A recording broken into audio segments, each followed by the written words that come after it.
We divide the Devil May Cry's fanbase. You may have liked him, thinking he was okay, or even experimental. On the other hand, you may have felt something was missing. I certainly believe in the second statement. I think this character has some fundamental problems. He doesn't control like a traditional hack and slash character. He's not a puppeteer either because of how much delay he has in his attacks and how his summons continue attacking while he's taking damage. When you play him, it feels like you're playing an RTS game. Not in a traditional sense, of course, but more akin to Rise and Fall or Bladestorm, or even Mountain Blade. You indirectly fight the enemy by ordering your troops around, but in V's case with DMC controls. These kind of games never really got popular to get their own subgenre, like how character action exists for hack and slash as a subgenre. My point is, V is not the only time a game developer attempted at this kind of design, and certainly, it's not the best attempt.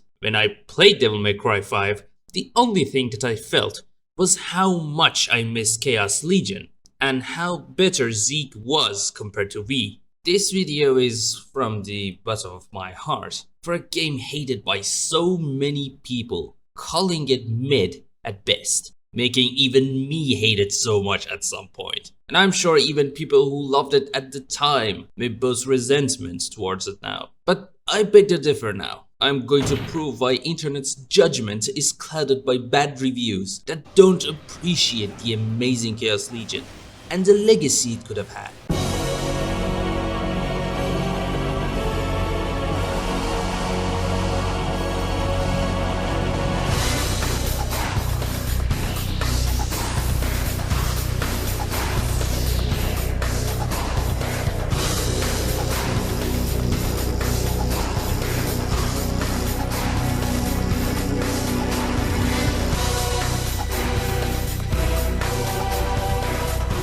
If this sounds interesting, here is my love letter for my beautiful Capcom baby whom everybody believes. My name is Puri and I'm here to redeem Chaos Legion. This game really deserves one of those longer videos on YouTube. Chaos Legion released at 2003 on PlayStation 2 with mixed reviews. The PC version, one that I played at the time, came out 1 year later with even worse reviews. 2003 was a strange year for gaming. It felt like companies were trying to figure their own identity. Just look at what games came out at the time. Final Fantasy X-2 changed the battle system completely. Shin Megami Tensei 3 Nocturne changed the whole feeling of the series. Legend of Zelda Wind Waker, well, made the whole Nintendo fanbase mad. There are a lot more examples I can show, from Call of Duty to Manhunt, Star Wars Knights of the Old Republic, Jak 2. My point being, it was a year for experimentation. And if the devs were lucky enough, their experimentation would turn into creativity, creating classics. Though mostly cult classics. But that wasn't the case for Capcom. Look at Capcom's lineup of games at 2003. A whole lot of failures for different reasons. Mega Man X7 couldn't reinvent the game in 3D. Beautiful Joe didn't get as much attention as it deserved. Dino Crisis 3 basically killed the whole series. Or something like Piano 3, which I'm sure most of you never even heard of before. Even I didn't before this video. Chaos Legion feels like another game at Capcom's stash of defects in 2003. But even the before mentioned Piano 3 has more info on it online. As for Chaos Legion, there's hardly anything on the game's development. Besides some essential info, the Wikipedia page is basically naked. The game was directed by Makoto Maeda and produced by Yoshinori Ono. Makoto Maeda, the director, is very well hidden. He basically doesn't exist as far as the Wikipedia goes. But if you dig a little bit deeper, you'll find that he directed only one more game. A fighting game, to be more precise. But more akin to Power Stone, another child abandoned by Capcom. It goes by the name of Onimusha Blade Warriors. Again, another child abandoned by Capcom, but the connection to fighting games don't stop here. The producer, Yoshinori Uno, a role usually more involved in Japanese games, also worked on Street Fighter 4 and 5. And Marvel vs. Capcom Infinite is actually a big name in Capcom. or should I say was. In 2020, he left Capcom and joined DLightWorks in 2021, which was acquired later by Aniplex and renamed LAKESIDE. The composer Hideyuki Fukusawa worked mostly on fighting games, and the fighting game energy can be felt for most tracks in this game. Finally, the artist Wataru Kanayama is the least known person of the dev team. If you check online, he's only credited for Chaos Legion, just like Capcom Production Studio 6, which was the studio responsible for the game. Most websites only mention Chaos Legion as their game, but IGN listed Katten, a game from 2002, as their other creation. So we may not know what nightmare this game development cycle was, but we can look at what critics was thinking at the time. And by a quick look, we'll see the comparisons with Devil May Cry. That's funny because this game came before Devil May Cry 3. Chaos Legion is actually older than most hack and slash games. And yet people compare it with a series that have a number 2 under its belt. Everyone besides you, VLG. You are a man of culture. But what is wrong with all these comparisons, you may ask? Well, Chaos Legion feels way different than a character action game. And that's what people didn't get at the time. We will dive deeper into this specific topic later. The game actually runs at 60 frames per second, but as for the resolution, I cranked it up a bit using PCSX2. It does make some slight glitches, like the blood that is bright orange is now desaturated in color, but there's nothing game breaking. I wanted to play the PC version for this video, but it constantly crashes and I can't record it either. As for the differences, I believe there are no notable ones and not at all for the gameplay. So, without wasting any more time, let's actually start the real video.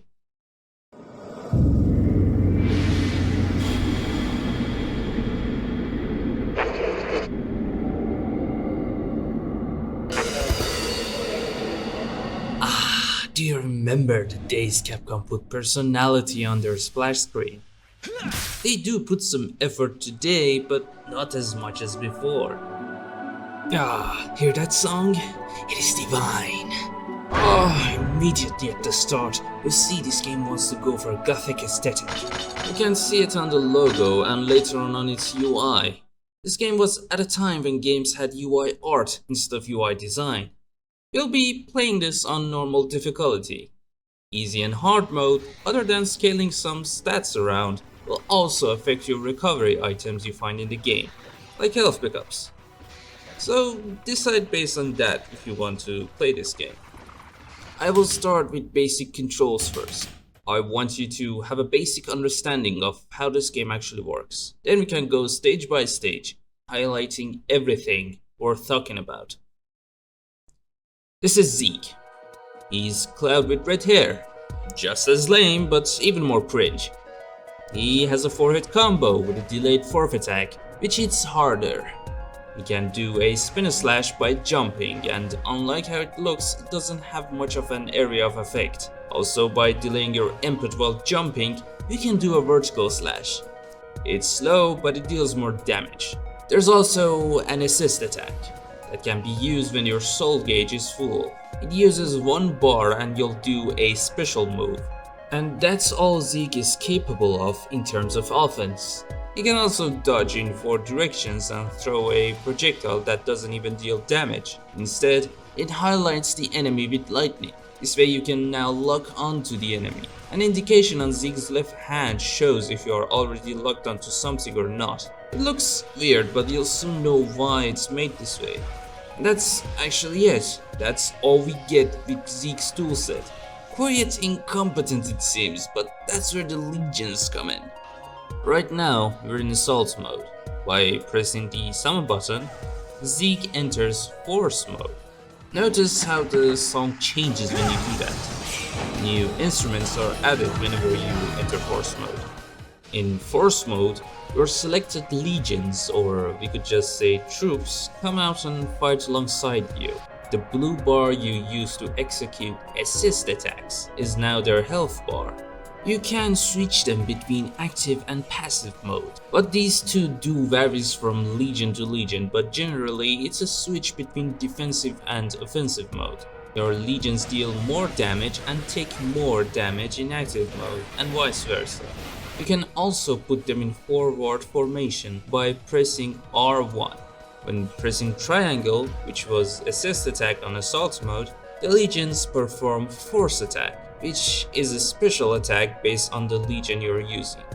Remember the weird lock-on I told you about? That's actually not just for you. Your legions will exclusively attack the locked-on target. That's why it's made this way. You can stand far away and actually make your troops or legions attack the enemy for you, while you do something else or fight somewhere else.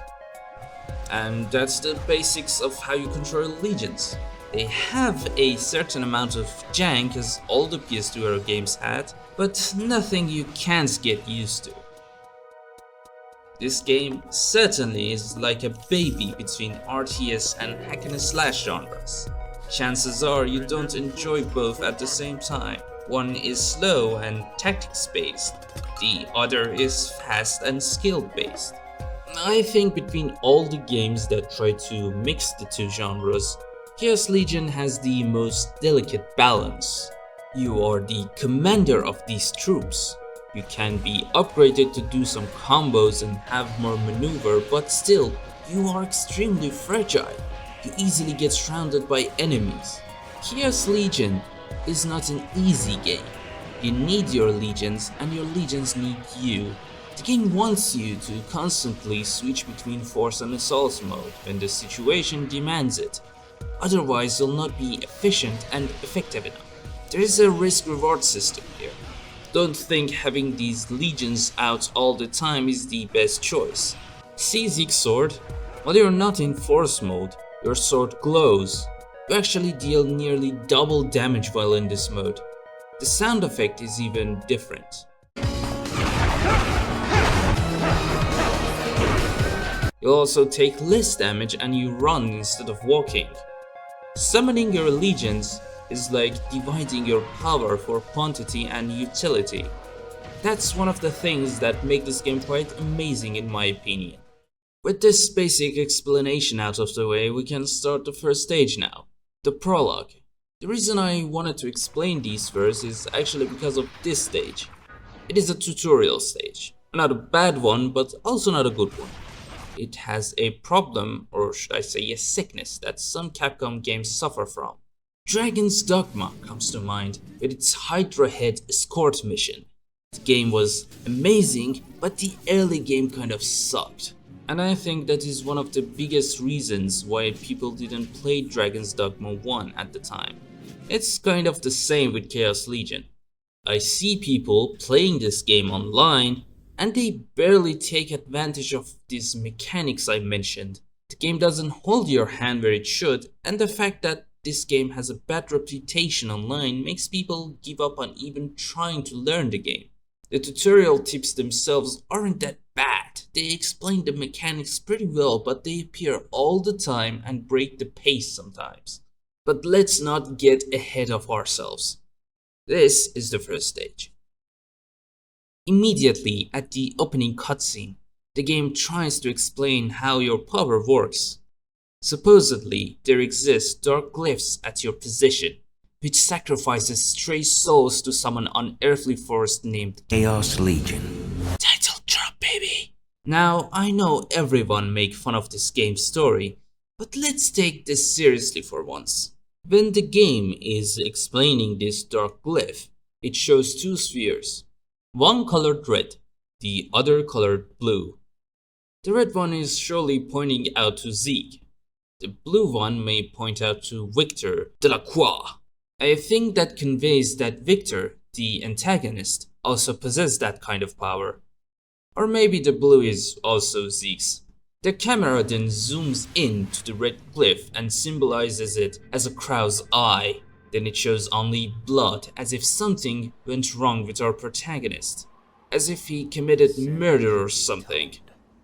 A crow could symbolize many things from new beginnings to bad luck or even death. I think it's more likely death because we see Zeke covered in blood sitting in front of Victor while being called a sinner. A sad Victor asks Selah, why? Supposedly a love interest was taken from him.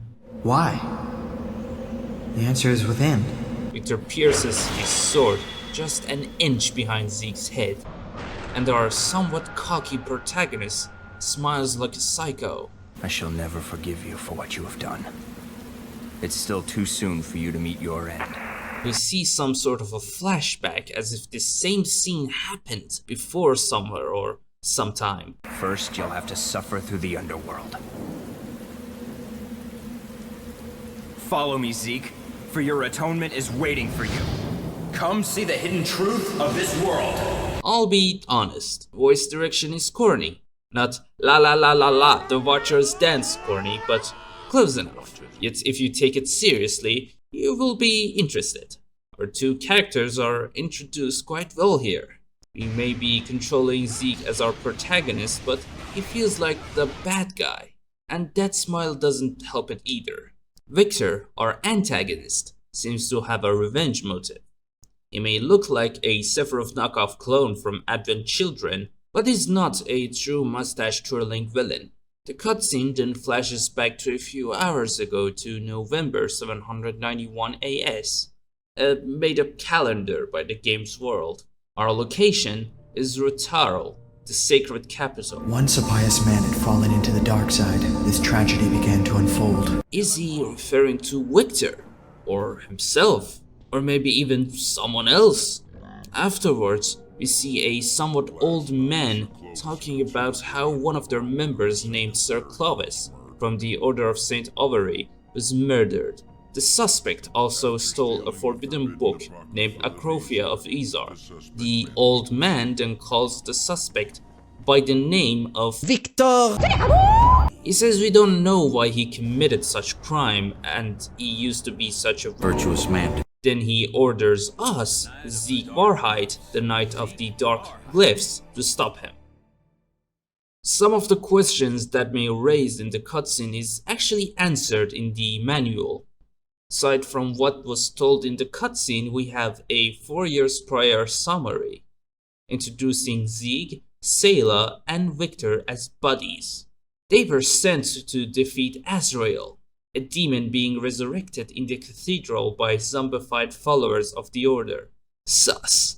Azrael is defeated at the last second by our heroes, but at the cost of Selah's life, which is captured by Azrael in the process. The manual doesn't talk about Selah being killed by Zeke, so someone is lying here. Is it Zeke? Or is it Victor! The manual continues with fatal triangle, hero, villain, and hostage. What? It says Victor and Zeke were former friends, and after Selah's death, Victor kind of disappeared. He had a promising future as the carrier of the Dark Glyph, but he wants to summon Azrael again with Acrophobia of YZARC. You know, the story minus all the weird voice acting seems very promising so far. You can sense that there was a little effort put into it. Let's hope it continues to be good.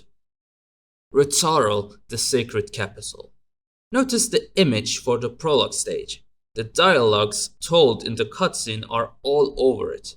I can't figure out what is drawn as its background, but I always like these images shown before every stage.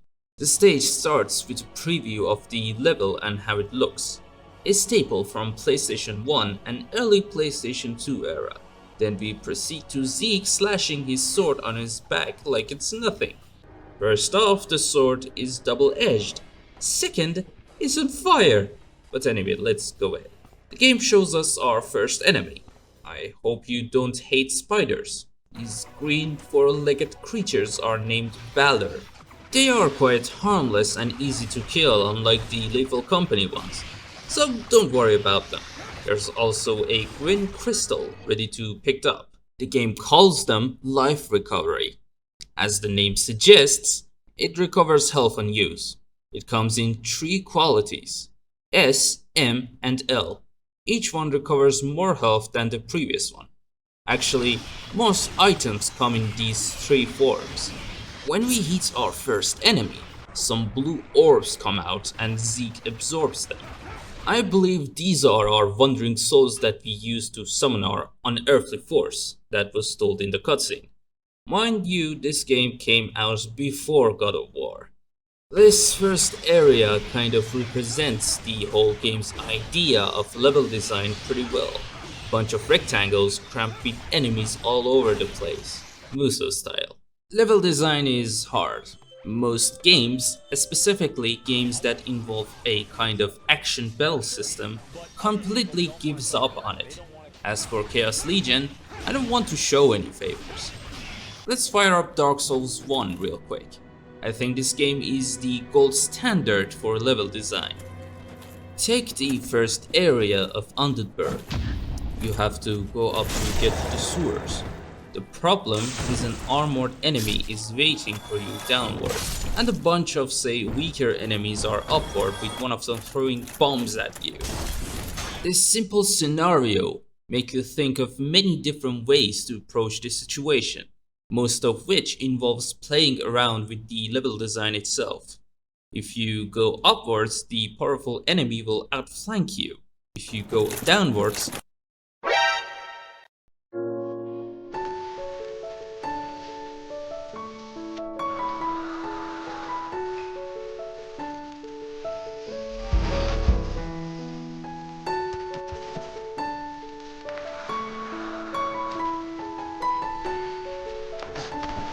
the weaker enemies will bombard you. You can trick the armored enemy into following you back and destroy the flanking situation altogether. Maybe you are fast enough and you can push him off the level. The point is, the game doesn't even have a jump button, and yet the level design itself is so involved in the gameplay. Compare that game to like God of War 2014. You get from one arena to another, fighting enemies on even ground. Chaos Legion has those arenas as well, but the game tries a bit not to get samey. Overall, when it tries, we have this kind of artificial 90s 3D era platformer level design. As you attack the spiders, you will most likely perform a counterattack. This happens when you attack the enemy just before it hits you. The game says if you kill the enemy this way, it will give you 4 times more EXP. The counterattack deals way more damage than your normal ones, and we will be needing it way later in the game, at least in normal difficulty. After finishing up the enemies in the arena, the game shows us a scene results, which basically shows us how we perform in the area. In the next area, a whole wave of spiders attack us, with the game dramatically make them look way more in numbers than they were in the previous area. After a while, the game urges us to use the before mentioned assist attack. And with the legion that the game gave us right now, the assist attack annihilates the whole wave of enemies. It's basically a screen nuke that stops time and fire at all enemies. That looks a little bit suspicious. You're going to take this power from me later, don't you? Next up, we are introduced with a new monster. This is called Bad. We see the target text on his head. If we destroy this enemy, all other smaller enemies will also disappear. And that sums up the whole task we have in this game. We either destroy the target, or we destroy everyone. Also, this new enemy has a weak spot unlike other smaller enemies that we can abuse by attacking it repeatedly and carefully. This will stagger them for a few seconds. The game also suggests that we enter our force mode here. So I summon my legion and he obliterates the enemies with his attacks without any micromanagement. I think that's another sign that we're going to lose this guy. When I destroy the enemy target, I mean the enemies that have target tag on their head, all the other enemies that don't have it will turn into green orbs. These green orbs will actually heal you instead of your legions. I like this very much. If you continue attacking the smaller fries, the game helps you by keeping your legions juiced up. But if you are out of health, you can destroy the target monster, if available, to heal yourself. Mind you, killing more enemies earn you more EXP. Killing them while in force mode using your legions will earn you double EXP. So you have to balance out between your health, your legions, and your experience points. So in other words, if you destroy the small fries carefully, you will earn more EXP and more juice for your legions to continue on fighting. In turn, when you destroy the target, you'll get less health back, because the small fries are gone now. The next area introduces us to a new kind of target, a monster that generates other monsters, also known as Genon. They may not fight back, but as long as they exist, the enemies will respawn after you kill them. And these guys are bullet sponges. They are hard to kill, but by defeating a certain amount of enemies that they respawn, they will do a scream and they run out of juice. And afterwards, they are easy to kill. Again, we have a choice here. Destroy our target or grind more experience points. After defeating our Genon, it drops a soul recovery item. This one heals your legions instead of you. When you want to leave the area, this sort of swirling transition effect happens. The game right now is actually loading in the new area, and there's also going to be a checkpoint here. These jumpy boys called Zeodugda are a bit faster and more dangerous than your average spiders, but nothing our trusty legion Thanatos can't handle. After clearing them up into areas, we finally enter the boss room. But there are no real bosses here, only a bunch of weak battle and a slightly reskinned one in the center posing as a boss. Now, I'm well versed in the art of monster slaying using the sword, but it's clear that the game wants us to use our legion's screen nuke.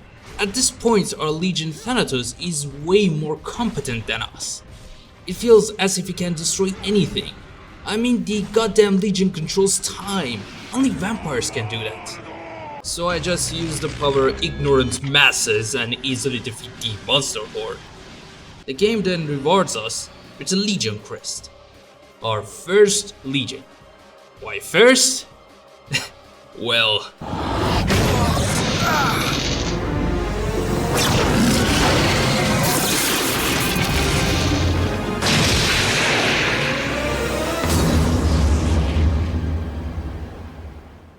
See? Victor is a vampire too. How else can you defeat a monster that can control time? Thanatos shatters into 6 pieces. The game also mourns with us. The ultimate crest is broken. Collect the broken fragments, then what? Victor then remove his mask, never wearing it again. After a strange camera transition into Zeke's hair, Victor bullies us. So, what's happened to the Legion's power? Then he quote-unquote shows us the abyss of darkness. Here we see a flashback, but we don't know if it's a memory or is it made-up hallucination. Selah! I came to save you, but you saved me. What did you see? Dreaming of Selah's forgiveness?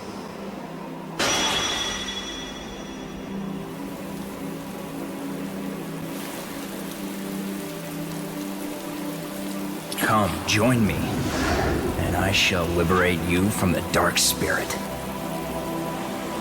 Now all this dark spirit talk sounds gibberish, and it's not going to be explained later either. But we are told here that Zeke is not a good person.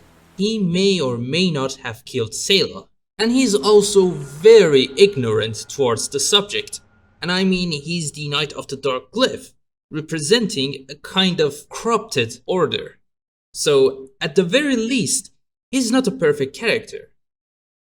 So far, the narrative puts Victor in the role of a villain, while what we see here shows Zeke is a villain too. See, the story itself is not bad. It is not good by any stretch, but there's something to salvage here. Also, through gameplay, the game shows how powerful Victor is by destroying our overpowered Legion.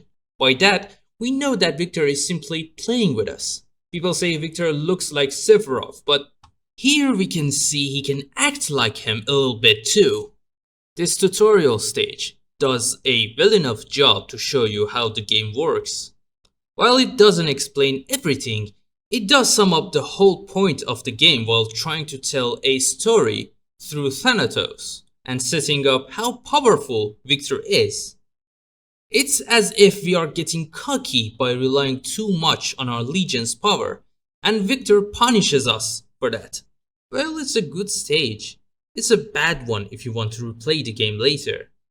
The whole "I took your power, now you have to start from scratch" trope doesn't help it either. But I think this trope is done better here than most games, at least narrative-wise. We skip 3 years into the spiritual days of December 794 as if I know what I'm reading. The location is DYFAN, the Twilight City. It is reported that the city has been destroyed and seized by an unknown attacker. Victor, I wonder who's the unknown attacker. Also, there's been no survivors. And get this, with no bodies remain, the game developers didn't have to model any more humanoid characters. I mean, if it's not clear, the game didn't really have any budgets. But there's something remained. A blood writing on the wall. I am indeed the punishment for your sins. I am here to purify the 3 worlds. So again, the order relies on our defeated knight, Zeke, to Find him. I know the voice acting is very bad and cringe, but this was kind of the standard at the time. After the cutscene ends, we are shown our results. The game takes into account our stage clear time, boss clear time, how many enemies we defeated or smashed, special monsters which are never specified what they are, and our life and soul after the stage ends. Then we are given a rank which will give us a bonus to our overall gained experience points. Well, the experience point we gained here doesn't matter because we lost the Legion that gained it. The new crest we got at the previous stage is a sword crest. It lets us summon Guild, a bunch of sword-wielding knights that wear leather pants. We can now prep before our next battle, but there's not much to do at the moment. I think it's time to explain why gaining a new crest matters and why it's always fun to get a new one. So basically, with every new Legion, you gain 4 new abilities. You gain these abilities by equipping them. One is a passive buff. Based on the crest you pick, one of your stats will get a bonus. Zeke doesn't level up himself, so he has to build his stats with the legions he equipped. He can also gain some items mid-stage that also give bonuses to his stats. First off is the ability to summon the legion and enter force mode. By upgrading their force mode, we can add a new unit to their ranks. So for example, our guild has 3 units by default. If we upgrade this stat, there will be 4 of them when you enter force mode. The second stat is their assist attack, which you do with triangle. I've spoken about this before as well. Every legion has a unique one. As for guild, their assist attack goes by the name of Midnight Punisher. You flash right through the enemy while your troops slash at them. Upgrading this ability increases the number of slashes guild does to the enemy. Last but not least, you gain a new move when you equip your legion. And yes, I mean Zeke himself. As for the guild, your 4-hit combo turns into a 6-hit combo with an amazing ender. This move is called Dark Reaper, and upgrading this ability gives Zeke even more moves. I think that's the most exciting part about the Legion system. You can equip up to 2 legions at a time, and that will affect your stats and the moves that you have. That's what I love about this game. In the ongoing stages that we're going to play, you'll see what can be done with this system. You can mix and match different compositions. and the fact that it will affect both your legions and you, that both are tied together, makes me believe that this game has that fine balance between strategy and action. Okay, with that out of the way, let's fire up the second stage. DYFAN, the Twilight City streets. Before entering the stage, we are shot by a wall of text, a preview that will be shown for most stages going on. It points out that Zeke and Victor used to be friends. If you haven't read the manual, this would be news for you. Starting this stage, we face Ballers ready to be smashed with our newly acquired guild. These leather pants guys are like the X-Men of your army. They may be vulnerable and bland, but if used correctly, they will be a great asset to the team as shock infantry and also for crowd control purposes. Their force attack has a long ass combo animation which can hold the enemy in place, staggering them for a long time while dealing decent damage. The guild usually attacks one enemy at a time, so it's a better idea to hold them in line. Although they appear in a circle formation, they're not good at defending you. If you hold them in a line formation, sort of like a shield wall, you can erase the enemy easily while helping them fight. These guys fight honestly. They have no gimmicks. You point them at a target and they attack without thinking. This new enemy wanted to lead me into a trap, but I caught him off guard with my guild. These are called Ogma. They always remind me of a hippopotamus crossed with a snake. They are faster than Ballers, but their attack animation is more predictable and easier to counter. After defeating a whole bunch of them in a small room that was supposed to be your trap, we are rewarded with a bunch of new items. An attack max up which increases your attack power, a defense max up which you guessed it increases your defense, a red gem that is also called the EXP gem that can be used at the intermission menu to boost your legion's EXP. Also on the way I picked up a life max up which increases max health points. These items are the second way to increase Zeke's stats. They have default locations, but they also may appear randomly when you kill an enemy. We then get into a narrow place while Baller's jumping in on our heads from the sides. Notice how I send my guild in lines and defeat any enemy that falls behind the line myself. Basic tactics while using the guild. Moving on, we find the first chip from Thanatos, and after picking it up, we are ambushed by Ballers and Ogmas from all directions. There's also a Badum in front of us. This is bad news for the guild. I can't let them get outflanked. They also can't break through the Badum poise, so I unsummon them and clear the Badum myself by countering him and attacking his weak spot.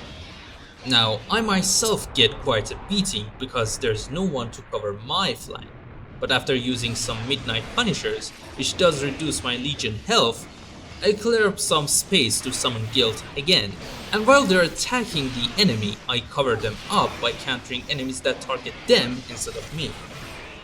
I don't know if I'm selling this out to you well enough, but this is the mindset of someone who actually enjoys this game, making fast decisions every second to minimize damage.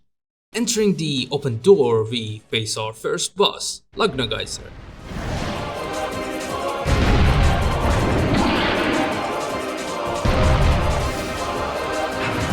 Is that Soul Edge? This is not the best designed boss in the game, but here we go.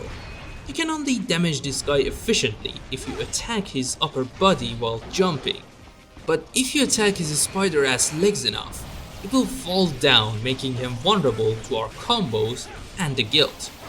In terms of moveset, this guy doesn't have much to offer. Besides his slow sword attack, he can summon slow moving bombs that you can avoid by dodging. You can easily make him fall down with repeated guild attacks as well, and then gang up on him with the boys to bring him down. Defeating Soul Edge rewards us with the Arrow Crest, Malice, But we'll talk about Malice in the next stage, because right now we can upgrade our boy's guild. So I upgrade the enhanced category of guild and gain a new move called the Rising Phoenix, which is a launcher. That means we can now chain basic combos together. This also gives me 10 more attack points. With that out of the way, let's jump into the third stage.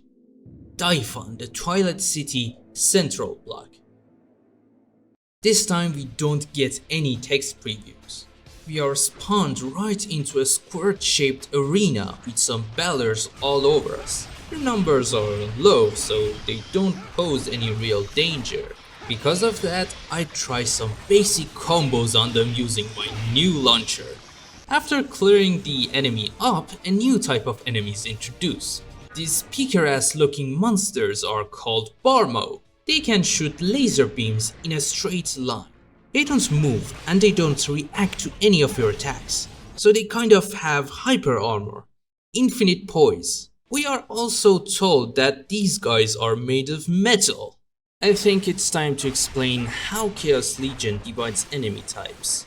The monsters we've been killing all this time were organic.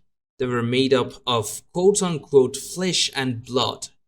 Our guild are made to kill organic enemies. They have some kind of bonus against them, or should I say they are weak against the second type of enemies that are made of metal. Our new legion, Malice, are good against these new metal enemies. Their piercing arrow can run right through them. But they are not so good, if at all, against organic enemies. This is something that I'm conflicted on in Chaos Legion. The so-called hard counter, which is like rock, paper, scissors. I think Malice has its own unique utilities. It didn't need any kind of bonus to force the player use them against certain types of enemies and not against others. This is not exclusive to Chaos Legion. Many games even today make use of such mechanics. It ranges from older RTS games like Rise of Nations to hack and slash games, such as Dynasty Warriors 8. Don't use this unit, don't use this weapon. It's all about numbers, not the units or the weapon itself. It feels like the devs are not confident enough in the balance of the game, so they add artificial modifiers, or they can't create problems that can be solved creatively and differently with each answer. Asmongold Gold has a saying which I like very much. 2 + 2 = 4, and you can achieve it however you want in a good game. Because only the answer is important. They don't force you to take the 2 + 2 route specifically. Let's get back to Dark Souls 1 real quick as the golden standard for balancing weapons. These spearmen. You can't get through them with smaller weapons while you hold them in one hand, but the game doesn't force you to two-hand your weapon and attack them again. The scimitar in Dark Souls 1 is weak against armor. You also can't kick with it to break enemy shield. But if you're fast enough, you can get behind them and attack to deal good enough damage. We have lots and lots of choices with any weapon you have in Dark Souls 1. Let's make another example for an RTS game. Take Medieval 2 Total War for example. I have a cavalry, which is weak against spearmen. The enemy is all made up of spearmen. It's basically rock against scissors in any other RTS game. But in Medieval 2 Total War, I can do something creative. I can distract the spearmen with one of my weaker units, while I attack the spearmen from behind using my cavalry. I don't need to use anti-spearmen units. I just have to be creative and to make use of whatever I have effectively. As for Chaos Legion, these artificial enemy types do hurt the flow of the game. There is no way for my guild to efficiently destroy the Barmo, and Zeke, at least as of now, also can't damage them properly. My guild needs the support of Malice, and vice versa. It's not as bad as some other games because outside of these artificial modifiers, legions still have utilities on their own. But this is my first real criticism towards the game. And speaking of criticism, you may realize at this point that the music and sound effect balance is a bit off. So if you want to play the game at this point, which I do recommend, you can reduce the sound effect a bit, because the music in this game kinda rules. So I'm forced to summon Malice and destroy the Barmos. Malice needs more micromanagement compared to the Guild. They fire way faster when you rapidly push the triangle button like a maniac. In their passive mode, they stop right at their tracks, which has some good uses that I will demonstrate later. Their assist attack, Great Depression, is also not bad even for organic enemies. It can be used to extend combos. They also enter manual fire mode while you hold the force attack. This will reduce their health continuously, but it can have a lot of uses to fire safely from distance, and it's the only way to actually damage organic enemies. They also give Zeke a new move using his lock-on maneuver called Prisoner, and can push the enemy towards him. This also has some uses, but as it's now, it's not very good. Need to upgrade it later. After the Barmos are destroyed, you are immediately attacked by a new metal type enemy, Arcanus. These enemies are the complete opposite of the Barmos. They are fast and they will attack physically. If you've survived of your guild against Barmos, you can't do the same against these guys. They can shred up your swordsmen in seconds. And I think that's why they're here. The game wants to force you to use the Malice. They will die quickly with every shot, so as long as they're alone, they will go down pretty quick. Continuing on, I fought more Balors, trying new combos, mixing Rising Phoenix and Great Depression. The game at this point don't cheap out on enemies anymore. You'll find more complicated enemy placements and more mixing of different monsters together, especially mixing organic and metallic ones side by side. Here I use Malice manual aim to destroy the Balors in a safe distance while guarding them against Ogmas. After their numbers dwindle and Genon stop producing them, I get close and personal using Great Depression on the Balors while I'll deal with organic enemies. After this encounter, the game gets funny and try to ambush you with enemies. Destroying them lead you to a big area with the second Thanatos chip. Right here you'll face nearly all the enemies you encountered so far. It's kind of like a test. I also realized that when I'm in force mode, I can hit the bottom weak points. So we have to keep that in mind when we fight bigger enemies. In this encounter we have to switch a lot between Malice and Guild, and occasionally enter assault mode to deal with the horde of Badam. We can use our Guild against them, but I'd rather not worry about micromanaging them here. I don't know if this is a bug, and this does happen once again in the next stage, but the Genons here don't get weaker when they run out of juice. Weird. After this chaotic encounter, we'll face the boss of stage 3. Vergezegan, if I'm reading that right. If I'm reading any of these right.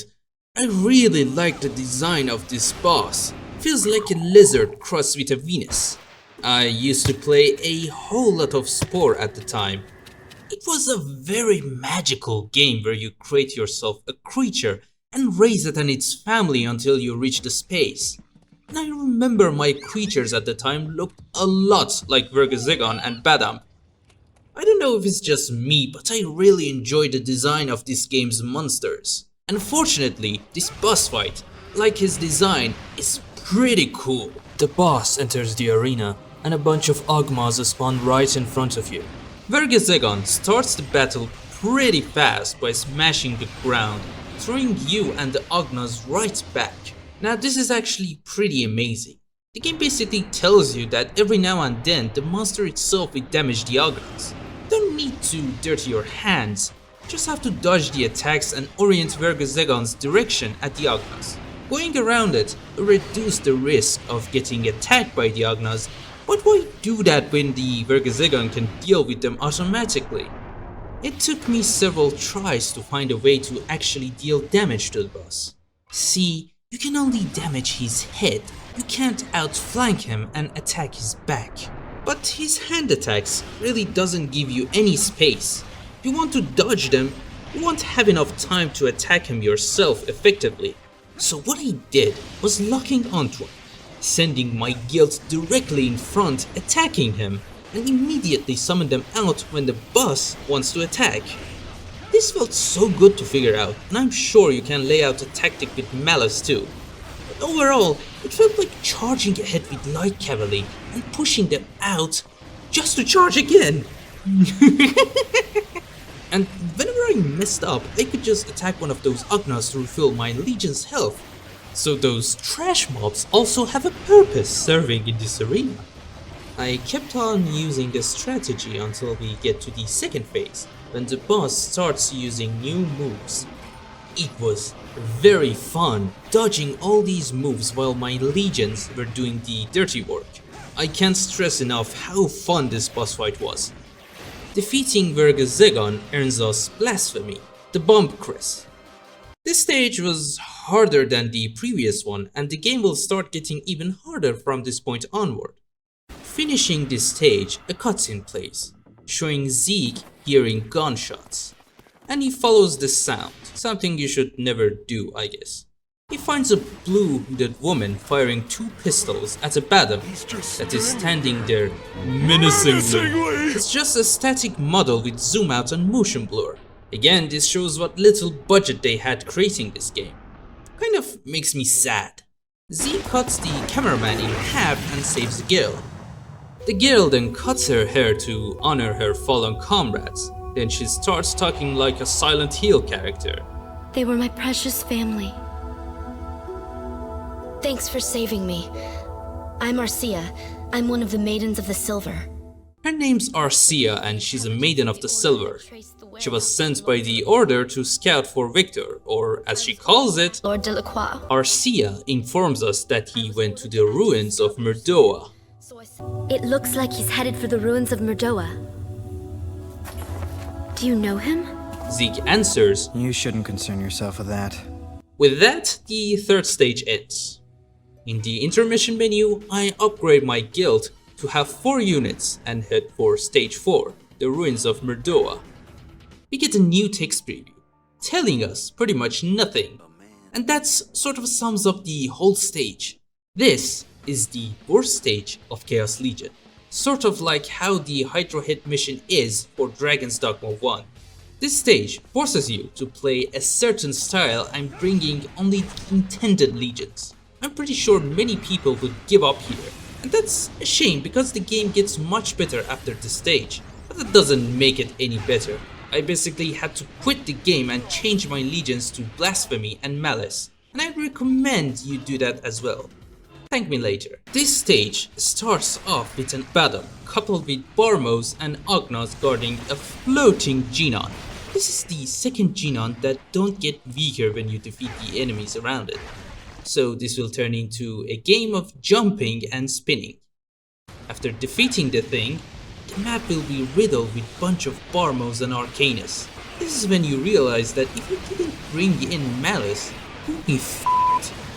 At this point of the game, you can't deal with this amount of metallic enemies by anything other than the Malice. Couple that with 4 whole Genons at 4 places of the map. And get this, if you fail, you have to do all of this all over again, which you will most likely do. So I went back and camped with Malice. I planted them between the arena and started destroying every single Arcanus. Yeah, eat you spiky ass motherfucker. Afterwards, I dealt with the 4 Genons. It's like visiting 4 different houses. Going after them, you will soon find out a new enemy called Granu. These guys are neither organic nor metallic. You can't damage them with malice or guilt. You need explosion and fire. That's where the blasphemy comes in. These guys in force mode, specifically when low in numbers, are pretty weak. The fact that after attacking they drain your soul meter is also terrible. Don't use them in force mode in my opinion. Where these guys shine is their assist attack, Crimson Carnage. This move is pretty powerful, but it does drain a lot of resources. If upgraded, it becomes even more destructive. It is amazing against any mob in the game other than bosses. The new attack we get from this legion is called Air Blaze. This move has some iframes, but if you don't upgrade it to get some blaze, it will be very lackluster. At this point it's all air and no blaze. This legion in the community, if it still exists, is pretty infamous, as if it's a blasphemy to use them. People say that they will single-handedly break the gameplay with their Crimson Carnage. I totally disagree. Don't get me wrong, they are pretty good, but if you use them all willy-nilly, you will run out of juice in no time. After defeating the 4 horsemen of Lame, we'll face one final wave of enemies and then we enter the boss room.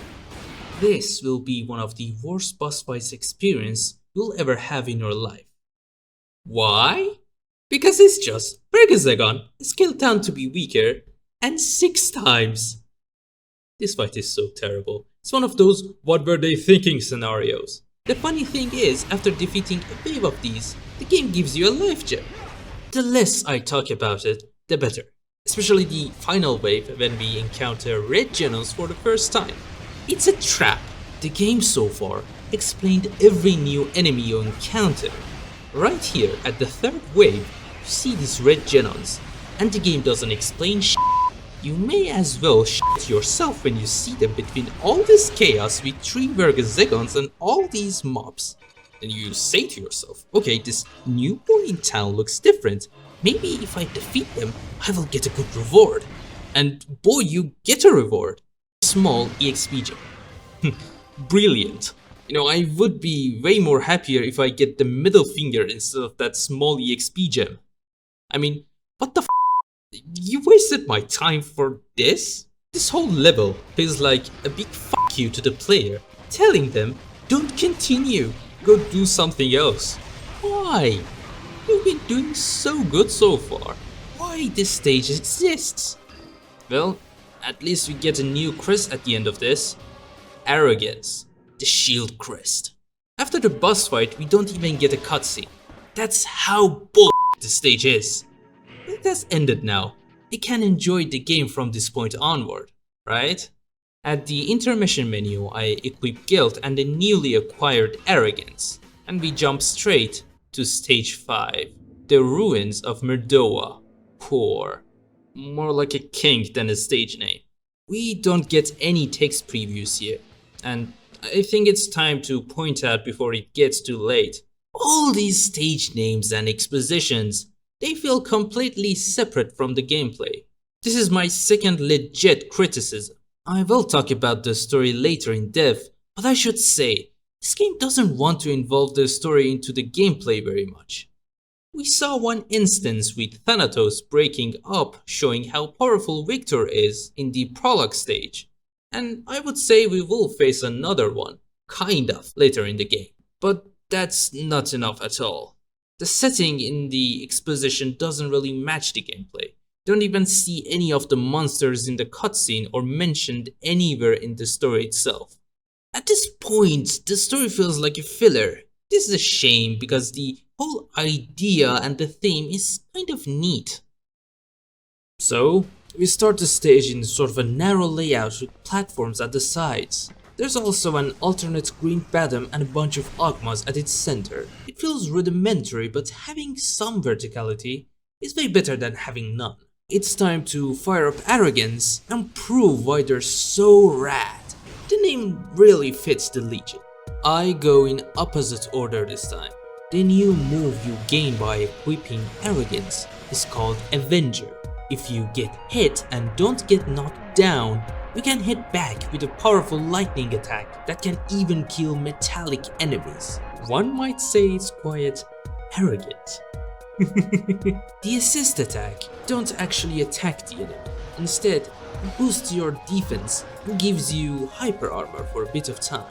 The rampage, they call it, has its uses, but it has downsides too. While the buff is active, you can't use any assists, nor can you enter force mode. But force mode is actually where these guys truly shine. While summoned, they don't attack even in active mode. Instead, all they do is tank damage for you. They are a moving fort, barely anyone can get past them. But that's not all. When they get hit, the mark on their head turns red. Normally, when you use force attack, they react with a ass laser that doesn't deal much damage. But when the marks are red, they will unleash an orange beam that, if upgraded, can nearly one-shot some bosses. Using these guys is all about managing risks. You actively want the enemy to attack you, and you will lose your souls during it, even in passive mode. But you will take revenge later with way more power. This legion, thematically, matches its name in every way. I love arrogance. It gives you so much to work with. Take here for example. I ambush some Ogmas in, leeching on it like a vampire. At the same time, my arrogance blocks off their narrow passage and take hits instead of me while charging up their beams. It only takes about 2 shots to destroy a powered up Badum. Now imagine if we had more arrogance to fire even more lasers. These guys are so fun to use. So I clean up the place a bit, then I finish the job with the guild. Arrogance shouldn't have all the fun. Next up I encounter a bunch of ass Arcanus, but they are not the target. Our new enemy called Rudogaria is our primary target this time. I clear up the area until 2 Barmos and the target Rudogaria remains. This fat boy has a shield for half of its health, and when you get past the half health, the shield gets broken and you can easily attack him from all sides. It's kind of funny because if you attack him from behind without even touching the shield, it still breaks. It kinda doesn't make any sense, but anyway. When it loses its shield, you can't stun lock him anymore, because he will counterattack by spinning around. The game kinda wants to trap you here. You see, these 2 Barmos, far away, block your path with their lasers, while they stay out of reach. You can't stand here and attack the big guy unless you have something like Malice to shoot the bastards down and make it safe. So a clueless Legionator would trap themselves in this tiny spot, attacking the big guy until his shield is broken.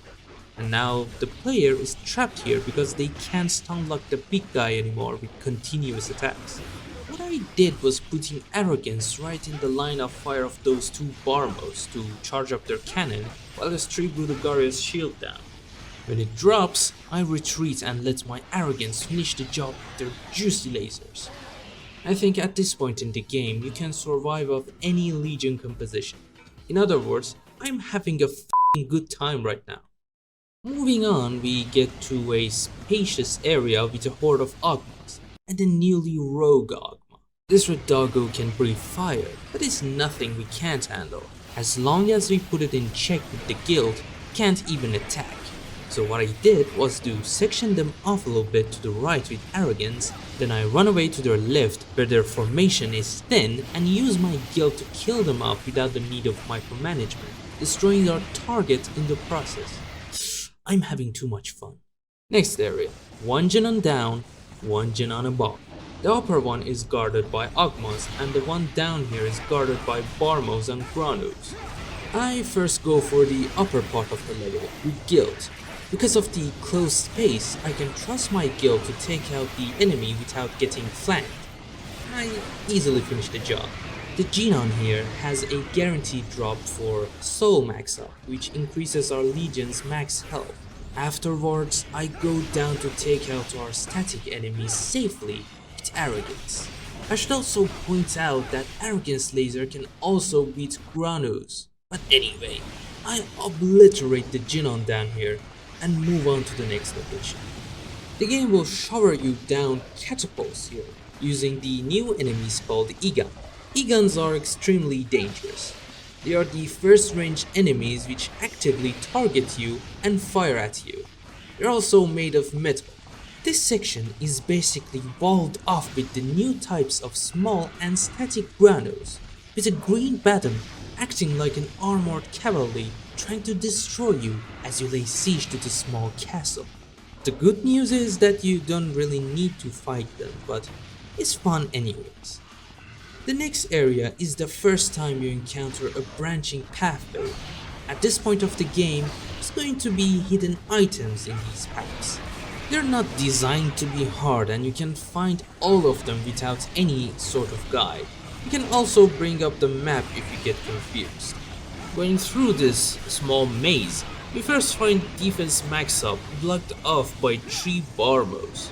From there we can see a Thanatos chip far away. This gives us a hint that there should be another hidden path to get us there. After finding this new path very easily, I should use hidden path lightly here. I don't know why I'm just calling it hidden path. We are faced yet with another new enemy. People say this game doesn't have enough enemy variety, but we're getting them once or twice every stage. These guys are called Gullard. They are pretty harmless, even more so than Ballers. Upon defeat, they drop health points instead of souls. They feel more like bonus health pickups rather than a threat. Then I went and defeated the Jinon controlling this area and got to the next one, which starts in high ground. I go down killing off Agmas with guilt. After the Jinon producing them screams, I kill it off only to be faced with a metal army consisting of Barmos and Egans. I bring Arrogance out and put them down easily with their lasers while getting shot like a moron. Then we finally face the boss of stage 5, Maponos. The name sounds like a Roman general, but it's actually a tree. And this tree will test you. You'll need to step up your game to defeat it. Maponos is guarded by a bunch of special Egans that shoot rapid lasers in switching formations. You have to hit the tree to open its guard while you avoid these lasers. Or if you are able, you can just defeat the Egans. But they do respawn every turn. When the wood guard thingy is open on Maponos, a meat part on the tree is revealed that you can attack to dish out damage. But you have limited time because Maponos will take revenge by creating a shockwave while it turns its guard back on. And if that's not enough, it then attacks you with a bunch of vine mines that will combo you to death. So far it wasn't so tough to fight all the previous bosses with Zeke alone. But this time it feels like a skill check. You are pretty much required to use your legions creatively here. If you have Malice at your position, you can destroy the Egans pretty fast and make your life easier. Or better yet, use your manual fire to fight from safe distance. But because I have Arrogance instead, I can easily charge up my lasers with these Egans. Guilt is also amazing early on to attack the meat part real fast. Seriously, you can use any of your legions here if you are smart enough. As you damage Maponos, it will get way more aggressive, sending more vines and shockwaves for revenge, spawning more Egans with more deadly patterns, and become faster overall. This boss is really challenging, in a good way, and figuring out strategies against it was very fun, even if I died many times. Defeating Maponos nets us Clarkrest, named Flood. Real funny. Then a cutscene plays. We reach one of these 3 glyphs which I believe is used to summon Azrael. And we encounter Victor after 3 years, telling us you changed. I knew you would come without waiting for Superior's order. You've changed in the last 3 years. You haven't changed at all? A war breaks out, but we have no luck against Victor's Adobe After Effects skills. So we are saved by none other than Arcia. Bullets are shot against his head, but Victor doesn't die. Useless. I have to see that in Japanese. Victor steals the glyph and tells us that we will be sacrificed by him later. Zeke and Arcia then camp outside and enter exposition mode. They talk about Victor wanting to open the gateway of chaos, which leads to the red moon, and bring the 3 worlds together using the 3 glyphs that release the spirit of purification. Red moon, sacrifices, world merging. This is just berserk. And now Delacroix isn't just Sephiroth, is Griffiths too. We then are ambushed by red-eye monsters, which put a close to our cutscene. I should say, Stage 5 is so far the best one. Lets you use any legion composition you want and be creative. That's really the only thing this game needs to be fun. Finishing it up with a great boss fight that makes you think a little bit outside the box, we have an S tier stage. At intermission, I equipped the newly acquired Flood, replacing Guilt. I also used my EXP gems to upgrade my Arrogance. I got them a third buddy. I also upgraded their Enhance to gain more armor for Zeke and finish it up with upgrading their defense and attack. Then we can start stage 6, Lakeside. The text preview tells us about the ambush showed in the previous cutscene and stays useless as ever. This is another point at which we see Arcia being with Zeke in the cutscene, but she's nowhere to be found in the game. This further pushes the narrative to feel like a filler. Branching paths and hidden items get a bit more complicated at this stage. There's a curious place at the back of where you spawn. If you platform up there, Granos will spawn. If we reach the last platform, an Egan will also drop in. If we defeat it, we are rewarded with another Thanatos chip. Continuing with the trend, we are introduced to a new enemy called Metallic Ballers. At least that's what the wiki says, but they are not weak against piercing attacks. These guys are just juiced up versions of normal Ballers. And like normal Ballers, they can overwhelm you with numbers from the flanks, but you can easily avoid them if you are careful. Now's a good time to bring up Flood. These guys are like the jack of all trades, master of none sort of unit. They are like a mix between Guilt and Malice in Force mode, but not as effective against neither organic or metallic enemies, though they fare better against metallic ones. They use two kinds of attacks in Force mode. They either do normal attacks in after a dash, including a kick, or a def from the above lightning attack. They are pretty agile, zipping all around with backflips, but they are still a glass cannon. Their force attack includes these guys doing a satisfying and stylish teleporting attack, which damages with lightning. It can also catch flying enemies according to the wiki. Their recess attack is an ambush called Laughing Stock? Zeke will backflip and throw a firing sword on the ground. If it connects with the enemy, a flood will appear and shock drill them. It also launches the enemy upward. This attack has a good bit of range as well, and can be used to attack enemies from a little bit of distance. Now, where these guys truly shine is their enchant attack for Zeke.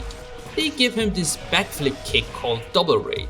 It can damage the enemy alright, but the real deal is that it can be used to cancel any combo you're doing to safely get back from danger. It can be initiated by pressing jump button while you're doing your combos, but we will discuss this guy's enchant attack later again. Flood is certainly the most cringe legion in your deck. So we clear up the place, finishing it up by destroying a big green battle and get to the next area. We'll face some Ogmas that are optional to fight. I do it cause of the EXP. I wanted to use the Flood, but they couldn't cut it. So I got back to my arrogance wall strategy, trapping enemies inside while they charge up their lasers. Moving on, there's a narrow L-shaped place filled with Granos and Barmos, and some Ogmas chilling around between them. At the end of the room, there's a red Genon controlling them. It is kind of established here that red Genons are optional enemies that drop goodies when defeated. I want those goodies, so I attack them. First, I deal with the two annoying Barmos with Laughing Stock, then I wall off again with Arrogance, charging them up to destroy the Genon. Defeating it turns all these enemies to health points, healing the damage my previous encounter caused. This third encounter, however, is a mandatory one. A cutscene will be played, and we find ourselves trapped between enemies from two sides. We have a mishmash of Barmos and Granos in front that stage 6 seems to have a fetish of. At the back, we have a mix of Ogmas and Barmos.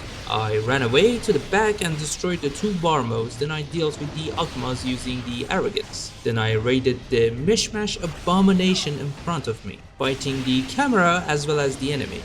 You'll find more optional Ogmas ahead in the hallway, but at the end we will face another target green Badam with a bunch of enemies in formation defending him. I finish off the metallic enemies first by abusing Laughing Stock. Then I face the Bat. This was a close call because I was both out of soul and health, but I triumphed at the end. We finally reached the final encounter. The game here introduces us to Danu monsters, a new kind of enemy that can't be damaged by Z. We have to fight them using our legions. These guys will be normal enemies from here on out, but this time we fight them as bosses. So this stage kind of doesn't have a boss fight. All that said, the level design for this encounter is interesting to say the least. We have towers with E-guns on them. I'm pretty sure if I had Malice here, I could have abused the high ground. It's always interesting to find new ways to fight these bosses. Also, there are a higher platform here that you can jump on with Z. To actually getting these items, you have to upgrade Flood Enchant stat. This will upgrade Double Ray to Double Jump, which have lots of utility. But let's not get ahead of ourselves. We have to defeat the Danus. I said before that the Flood is a cringe glass cannon of a legion. Well, maybe I haven't said it like that, but anyway, I got Broken Crest state. When your legion runs out of souls and get hit, they will be unavailable until you charge up your soul gauge and defeat a bunch of enemies. I'm quite fucked here cause I have no souls and my other legion basically sacrificed souls to attack the enemy. Fortunately, you can use soul recovery item to restore broken crests as well. I finish these guys up and the stage rewards us with our final crest, Power Crest, called Hatred, which is my favorite but it's also the weakest in my opinion. We enter a dream sequence from Marcia's memory, and if Sephiroth's comparisons weren't enough, we see Delacroix in a fire ripping off Nibelheim's scene. To be fair, he's holding Arcia's brother by the head here, which curiously looks like Zeke. This could be intentional or maybe they just didn't have the budget to create a new 3D model. But if the latter is not true, we may have a tiny bit of context to Gun Tifa's relationship with Redhead Cloud. Then we'll cut to the next scene with more exposition dump. Here we truly get PS1 worthy lip sync animation. Look at those static heads. Okay, so they talk about 3 glyphs and say we have to reach KUZCA, the Grand Cave, and prevent Vector from getting to the second glyph, named the Glyph of Destruction. So to sum it all up, Victor already has the first glyph, titled Ascension, but it doesn't have Destruction and Primal Sin. These names are super corny and I don't understand any of it. Arcia also wonders like us and says, Why does he want to unbind the spirit? to which Zeke answers, You don't need to know that. It's between me and him. I really wish the game had some kind of a codex entry because there are no information of some terms and names in the game. On intermission, I upgrade my Flood to get my double jump. Also, I want to fire up Blasphemy again. With that setup, we fire up stage 7, Misty Ruin. The text preview this time at least tries to set up the stage by telling us this is the land of fierce beasts. And it actually is. The setting is pretty spot on. We fight specific enemies here that don't appear like this in any other stage. This region actually does have a theme. It's quite ironic, because it's a filler stage that only exists to bring us from point A to point B. But other than that, the text preview is still pretty much useless to read. Besides pointing out that Arcia is still with you, but she's invisible in the gameplay. We start the stage in this kind of natural looking mountain area. It's kind of uncanny after going through so many artificially made stages. We also face the Odagda again. It's like that we entered their home because we will get introduced to so many variations of them here. These guys are harder to kill than other enemies that try to gang up on you. They're smaller and faster. They also have more deadly attacks. Overall, it's harder to crowd control them, so we have to be extra cautious when we fight them. If you notice the minimap, there are even more optional items this time. There are even shortcuts you can find, and you can skip fights using them. They are not so complicated that can confuse you. They usually only involve a higher place that needs a double jump, or a wall that needs a blasphemy bomb to destroy. The extra goodies that you get here are pretty substantial. They're usually L-type stat increases, so I recommend you get them when you reach this stage. But also all these bring up the fact that you should bring Blasphemy and Flood. It's not mandatory and you can't get all the items here with these two anyway. You still have to replay the stage to be able to get all the items, but I recommend bringing these two. The game is also getting increasingly harder. Enemies are greater in numbers and more formidable ones are starting to appear, like this Genon in the first area that is protected by a horde of enemies. I'm pretty sure if I had Malice here, I could use the high ground to make my life a little bit easier. But that's the beauty of this game, urging you to try new combinations of legions. So because of my choice of legions, my force mode kind of sucks now. I have to rely on my powerful assist attacks to defeat the enemy. So, say hello to Crimson Carnage spam. Zeke in assault mode is getting more competent. I can now easily run away with my double raid to get back to safety. So my strategy here is to gain souls to charge up Crimson Carnage and defend myself with back jumps using flood enchant attacks. I haven't said this before, but most assist attacks have iframes. I had to abuse them for my advantage if I wanted to survive. After clearing the lower area, we get to the upper level. We can't skip this place, but I wanted the experience points and I love the fights. Here we have lots of optional Zodugdas and Gullarks, which upon defeat will drop health. At the end of the road, at the bridge, we will be trapped with Granos at our flank, and our target monster is a green Badom guarded by 2 rogue Ogmons. And now we know where Copper Demon came from. I empty up my bomb magazine on them and defeat the Badom eventually. Fighting in assault mode is kind of growing on me now.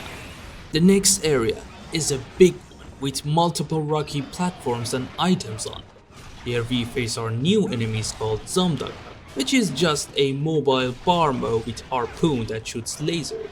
They are at unreachable platforms. You don't have to fight them in case you haven't bring Malice or don't have double jump. Target instead is a poor Rudogaria. All these hordes of monsters are just free experience points. I play around a bit and then go for the big boy. He always looks so poor to me. It's this fat naked beast protecting itself with a broken shield. I feel bad when I attack them. I take that back! In the next area, we face yet another form of Zodugda called Voidodugda. These guys have a hand axe, literally. They're a bit slower but so much harder to interrupt.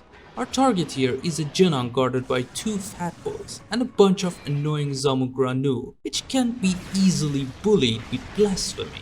Also, at the other side of the level, there are Zomdugdas shooting at us. After defeating the Genon, the bridge goes down and we move on to the next area. There's an optional path at the side where those pesky Zomdugdas shot at you with a red Genon between them. If we get there, if these assholes let us get there, we find out that there is a chip far off that we can't reach from here. The next area is a narrow arena with platforms that can be used only if you have double jump. We get trapped here by Goidodugdas. Upon defeating them, we are faced with Danus again. To save up souls, I used Flood to defeat them instead of blasphemy bombs. Next up, we get another long passage, riddled with only the most annoying enemies in the game, moving spikes and free roam archers. The red Genon here is only a bit, because it doesn't actually produce anything. And why should you even want to make these guys disappear in a blink of an eye? They should suffer. But I temper my anger and move on, ignoring any unnecessary encounter. I'm a general after all, not a white-haired demon hunter. We finish off our final encounter of the stage by defeating this Genon, and we face our new boss fight. This is Volvor. It's a floating head that hops around while its green Zodugdas attack you. It's kind of like an alternate take on Mapunos, but here it's all about timing, especially if you don't have any ranged options. This guy, after hopping up and down, will smash its chin on the ground, making an opening to attack him up close and personal. But attacking him will deal no damage because of all the armors on him, so our attacks at first will only strip the armor away. When the armor is out, this head is pretty vulnerable, but as you can see, it has 3 eyes that shoots lasers. This is kinda cool. The more defenseless Volvor gets, the more dangerous it becomes. This is another interesting boss fight only because of how the fight would change if you bring other legions to face him. Defeating Volvor rewards us with this head. It's a spiritual gem that can limit break our legion's upgrade system. I love my guild, so I give it to the guild, but more on that later. As this is a filler episode, we close off with no cutscenes. Because of how much I missed Malice, this time I trade off Flood with my archers. I also upgraded my Blasphemy with level 3 enchant and assist attack. It's quite overpowered now. I also upgraded my Malice enchant attack to level 2, so we have 2 new moves for Zeke because of these upgrades. Let us now start stage 8, KUZCA the Grand Cave. The text this time starts explaining this cave. It's an abysmal labyrinth that nature created. It's complicated. You will get lost, just like Zeke's feelings. Goodness, that was beyond cringe. Zeke is so dark and emo. Oh no, get away, or you will become lost as well. Come to think of it, up to this point Zeke showed no feelings whatsoever besides the smile at the start of the game. Our villain Delacroix had more emotion than this piece of paper. Maybe the game's message is that emotional people will become villains. Let's move on. The music so far was at worst okay, and at its best is KUZCA the Grand Cave. This is a special stage as we're going to see, and there's going to be a lot of hidden items in it. Probably the most hidden items. I start the stage with my upgraded air blaze. It actually blazes now. This move really changes Zeke for the better. You have iframes when it lands and it has a great AoE. This makes you harder to be outflanked. The new change for the prisoner move is just longer range. It's not a big deal. I believe it's actually the lowest tier enchant attack for Zeke. Getting into our first real encounter, we have a Danu Balor, laser Egans, and these small spiders. These new pests work like DMC3 spiders. They catch you and damage you, periodically staggering you. This stage overall has a fetish for spiders. Luckily, my Airblaze can damage both metallic and organic enemies easily. I just have to deal with the Danu and I do that with Malice no problem.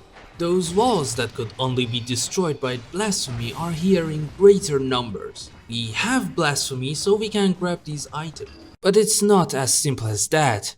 This stage has lots of hidden items that you can't get without coming here at least 3 times. There are high ledges that you need Flood for, walls that need hatred to be destroyed, and also closed doors that won't be opened the first time you go through this stage. So I go through here in assault mode so I could run, ignoring paths I can't take until I face some laser Egans which I take out safely with Malice. Destroying the area Jinan spawns in a horde of green Badum. My current legions are not so good in force mode against these guys, and also I can only hit their weak points in assault mode. So I take them out single-handedly. Crimson Carnage also works pretty well to make them fly. The next area is a donut-shaped level. I first have to kill off a family of spiders that I again take out in assault mode. It's beginning to feel like a force mode is becoming less useful as Zeke is getting more powerful. I know my legions are not the best selection for force mode here, but this feels like a theme. After those family of spiders, we face 3 fat boys, a Danu, and Egans. I have to take out the Danu with force mode to be efficient, but it feels more like an excuse here rather than a choice I made. Let's see how this goes later. In the next area, we have sleeping Balors that don't attack us. Each one drops an SEXP gem upon defeat. Afterwards, we face metallic Balors again. This is just our first encounter recycled with greater numbers in a bigger area, and this time we have 4 Danu Balors. I should say, Danu suck ass. Previously, I would use my force mode for utility. I would try strategy. Here, the game forces you to, use force mode. This is the cheapest way to make you use different types of attacks in your arsenal. I spoke about this when we discussed metallic enemies, creating artificial problems, leaning the fights towards a switching game. Use type A for this and type B for that. The real problem here lies with the enemy design, and this is a problem that most action games have. Take Ghost of Tsushima for example. You have to use heavy attacks for shielded enemies and dodge for spearmen. You're just doing your rock paper scissors again. There are no real traits to your attacks. No combo extenders, no launchers. They only modify stats and numbers. They don't grant you any real utilities. These kind of gimmicks are only good for rhythm games, like Batman Arkham series. But let's move on before I get torched by some nerds. Clearing this place up gives us a choice, right or left. This is the only time we are faced with a choice, and it really doesn't matter because we have to go both ways anyway to open up a third closed door. So I go to the red tinted left door. Here we have a short spiral level. It is interesting because if I had fought with myself, I could have double jumped my way and skipped the first part of the level. It's just a neat little thing that gives you a tiny bit more value based on your legion composition, which is unlike that Danu's rant I had seconds ago. I cut down some ballers on the way until I reached the top with some Badum and floating Genons. Clearing this place opens up a previously closed door with an alternate Fatboy in it, guarding 3 items. I loot them and return to the branching pathway and go directly to the second path with blue tint. We enter another spiral hallway, this time a longer one, a worse one. This is the worst room on this level. We have this narrow path with 3 copy-pasted smaller rooms. All of them have a rogue Agma, an alternate Rudugaria, and the Genon spawning them. There are also small spiders bothering you as it spies. This is a terrible dish you have to take 3 times. As a one-time challenge, it was going to be good. A slow enemy and a fast enemy coupled together in a small room. A worthy challenge. 3 times? Hell nah. At the end of the way, we'll face one final Genon with a couple of Egons, and we're done with this terrible final bit of the stage. We only have to face the boss now, Gilbalor. This big spider is actually one of the good bosses. She has a second phase with newer attacks, but the real gold star for Gilbalor is how she reacts to you. If you get far, she fires lasers at you. You get close, she starts punching you with its legs. So you can use malice to attack the spider from afar, but that doesn't mean you crack the code. To actually damage the giant spider, you have to hit her legs until she staggers. She will spawn in small spiders. While avoiding them, you have to hit her other leg to make her fall flat on the ground. Now you have around 5 seconds to deal as much damage as you can. This is a tough boss, but an enjoyable one. You have to be very efficient to finish the spider up before you get serious damage. Avoiding her attacks, especially when you're going to attack her up close, is hard. And she does deal a lot of damage to you with every hit. Defeating Gilbalor will reward you with another spiritual gem. Then we get our cutscene, this time a meaty one. I've spoken that the cutscenes in this game feel so separate from the game. This time, however, while not amazing by any means, we have something a bit compelling. Our adventure through this maze kind of means something. We've been going through this stage to get the second glyph before Delacroix, but we failed. We see Zeke with a bloody sword and Sayla telling him, "Why did you kill me?" You don't know if this is Zeke's true memory or just a hallucination made by Delacroix. Victor does ask him, What did you see? further puzzling which of the two are true. There is some sort of unreliable narration going on here, which makes the game's messed up story a little bit interesting. Zeke feels guilty, but you can't tell if his guilt is what it seems to be, and if it is about To save even a single woman. then is Zeke really the bad guy? Is the Order really as evil as Victor is telling? Is Delacroix secretly the good guy, even though he wants to purify the 3 wards to save it and be with his loved one? These are pretty good character and plot setups that don't really get explored enough or get anywhere, further scratching my blooded heart. Victor goes off to find the final glyph and tells Zeke, Your soul will be sacrificed for Sela. Until then, you'll serve your penance in the living hell that you've created by your own hand. Zeke gets injured. Arcia takes Zeke back to safety and they have a heart-to-heart. Arcia asks what drives Zeke. For her, as we know, is her brother and family. It's revenge. So this is kind of neat. Arcia seems to think her motive is more valid than Zeke's. I mean, he straight up tells her, I don't understand it myself. I just wish she didn't talk like Angela from Silent Hill 2 all the time. But again, maybe I do. So she makes a decision to confront Victor alone, and surprisingly, we are going to control her for the next stage. Okay, stage 8 was a hit or miss, but the ending to it was pretty appealing. It was a drag, but it ended up on a high note. Though we should talk about stage 9. Arcia is a different character compared to Zeke. She plays more like DMC2 Dante, if you know what I mean. Like super overpowered pistol. The good news is, she's way better than Dante in DMC2. So let's start stage 9, Forest. We are nearly halfway through the game right now.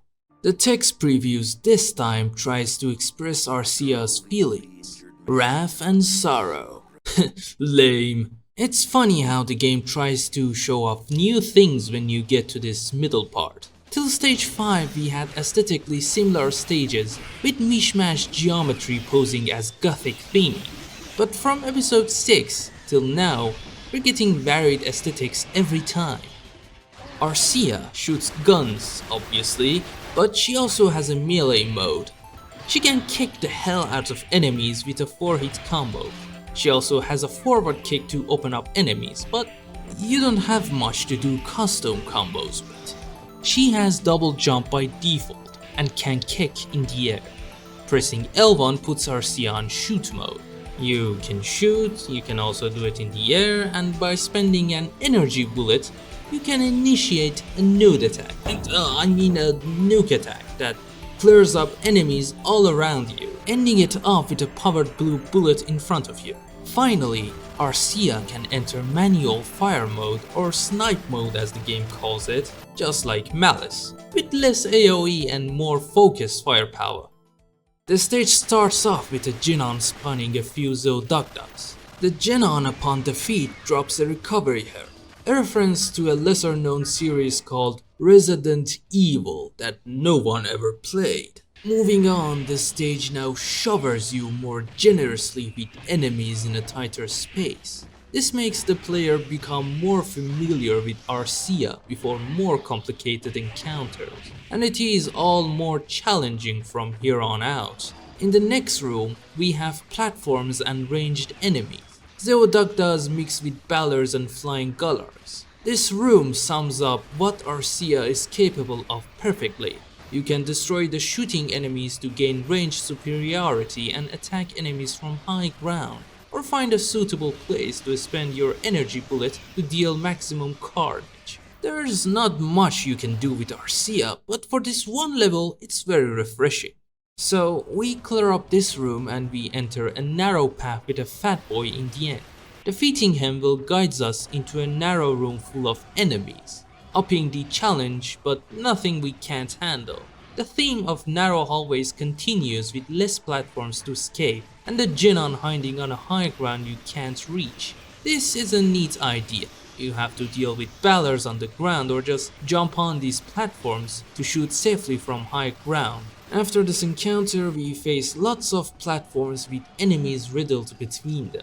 Nothing really important is here besides slightly more complex area to traverse. But passing this encounter, we face an arena with a horde of Gullards. Here the best strategy is to push square button to the death. From this point, the stage does feel a bit dragged. This fight we had just now was pointless. In the next room we face powered up version of guided ducks. These guys are dangerous, but we don't have to fight them. This part is more of a baby's first platforming challenge with a bonus pickup. At the end of the area, you just have to defeat a Fatboy Rudogaria to finish it up. And we recycled the flying enemies encounter again. Real nice. So nice that this time I shoot them in my sleep. Pretty sure you can't do that in Devil May Cry. So after this waste of time that took only 31 seconds, we can finally face our boss, which is a recycled Mapunos. I think the flying guys repeating were foreshadowing, but to be fair, this boss fight is different with Arcia. You can't damage the tree up close this time, you have to shoot it while dodging spawned laser Egans. You're pretty much on a 2D level here. You don't have much platforms to avoid enemies on the side. The spikes at each end of the platform don't help the fact either. If you manage to do a power shot to the tree, you will damage it pretty significantly. Half point through its health, it will spawn Zooductus, and occasionally it will attack with bombs that Lagna Geyser use at its boss fight. Overall, not a bad boss fight for Arcia. Killing it off will earn us World Selector. Now, this is a controversial item even between these games' small fandom. So far, you couldn't repeat previous stages to grind out levels. It was a challenge to get to stage 10. Managing your experience points and soul gems to prepare for any encounter you may have. I actually like this decision. It made the game gear more towards an actual RTS game with limited resources. It makes you choose your legion way more carefully up until this point. But from here on out, the game kind of changes for better or worse. It leans more to an action game from an otherwise balanced action and strategy fusion. We'll get to this later. Zeke comes and finds Arcia, and while we've been kicking ass, Zeke says, "Fuck you, woman, why did you try fighting Delacroix, you stupid bitch?" Then he attempts to hug her, very awkwardly. "Eat my boobies." When Zeke's boobies are done being eaten, we can control him again, so goodbye Arcia. For one stage only, it was pleasant playing as her, and while this stage had some weird rooms, I think it was a good one in the end. Now, instead of going straight up to stage 10, I started grinding a bit, playing previous levels, starting with stage 6.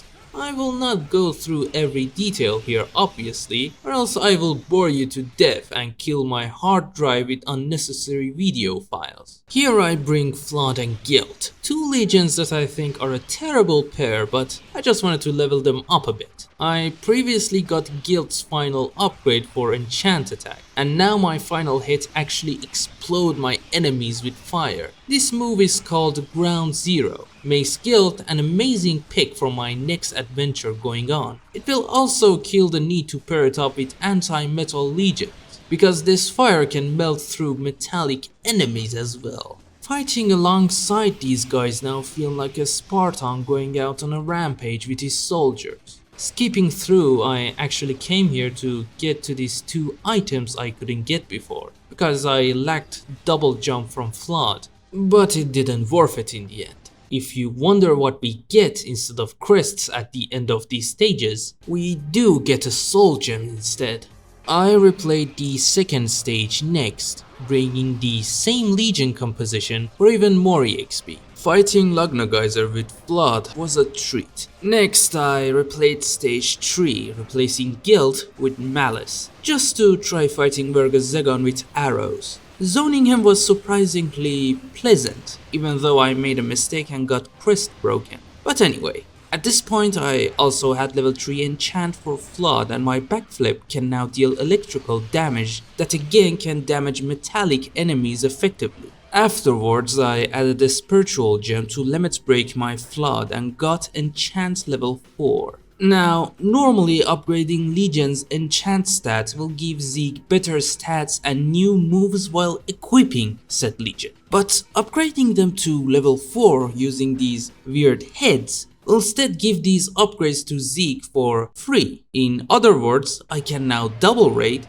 backflip and high jump even without equipping Flood. I get their abilities forever. This is called Esprit Transfer. It's like Final Fantasy V when you master a job, if we pretend that jobs are legions, of course. Finally, I went through stage 7 with guilt and hatred. Finally. Hatred is the coolest legion. I always thought their mouths were open. But they are actually completely useless. Their assist attack called Bad Karma counters enemy attacks. I should use it just before getting hit. It's very costly and usually only affects one enemy at a time. It can't counter spiky guys and ranged attacks. It may also bug out. In other words, it's pretty unreliable. Its only redeeming qualities are that it looks good and it can counter some enemy bosses. Using Blasphemy instead is always more efficient and costs less souls to counter most attacks, and it's not even a counter attack. While in Force mode, they are even more of a glass cannon than flawed. They have big hitboxes and they are slow. Using their Force attack, lock them up in this beautiful beatdown animation, which makes them even more vulnerable. The only plus side to these guys is their significant HP bonus to Zeke and their enchant attack called Breakdown. His shoulder attack launches Zeke forward, hitting anything on his way. It has iframes and it can also be used mid combos. In my opinion, this is the most overpowered move Zeke can get with Spirit Transfer. So moving on from hatred, I actually quit the stage and changed guild with Blasphemy to get as much bonus items as I can. This stage and the next one has a door just like Blasphemy doors, which has a hatred symbol on them. As a kid, I thought I had to move up a fat boy near these doors and perform a bad karma on them to break open the doors. I had a traumatizing childhood. What you should do is to lock onto these doors, which I didn't know you could, and just summon hatred and use their force attack, and they will break open the door. I don't know how I unlocked Thanatos as a kid. Opening this door, we get another Thanatos chip. After defeating Volvor, my grinding expedition is finally over. Now we can get back to our adventure with stage 10, the Forbidden City of YZARC, Aerial Cloister. The text this time describes the city we are raiding today. It says it has the same name as the Forbidden Apocrypha. There is a long tower in the city that mirrors the depths of the city's sins. So, people are bad, the city is religious? I hope we had more world building instead of these cryptic codexes, but this game didn't have the budget for that. Yet I can say one thing. This place looks nothing like a fucking city. It looks and feels more like a flying fortress. The amazing song that accompanies it is so epic that makes that feeling even more apparent. This part of the game is no joke. You are playing the Unorlando part of the journey. If you don't bring your A game here, you are done. The level starts with a bunch of spikes surrounding you, as if the game is mocking you that no one wants you alive here. Few steps ahead, you'll find a squad of swordsmen awaiting you with a leader commanding them. There are also 2 gunners at their back standing on a platform you can't reach. Enemies, so far, were stupid to say the least. Now they have formations, they are humanoid, they are smart at where they stand, they have multiple movesets. It feels so far you've been playing Dynasty Warriors with the enemies.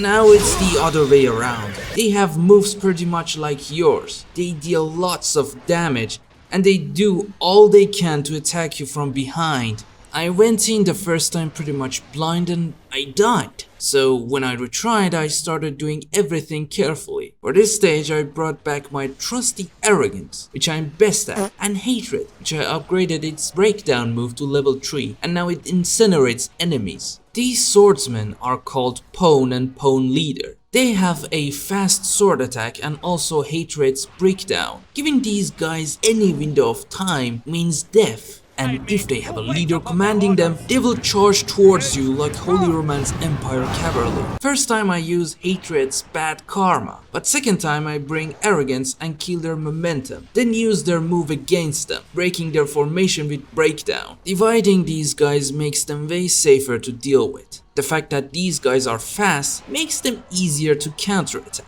If you forgot already, you can counter enemies if you attack just before the enemy attacks you. This room was served as only an introduction to what is to come, and what is to come is a bigger army. These gunners are called Sadaria, and these axemen are called Luke. Lukes are faster than Pawn, which doesn't make sense because they hold this big axe. They are hard to stagger too. The Sadarias are the ultimate ranged enemies.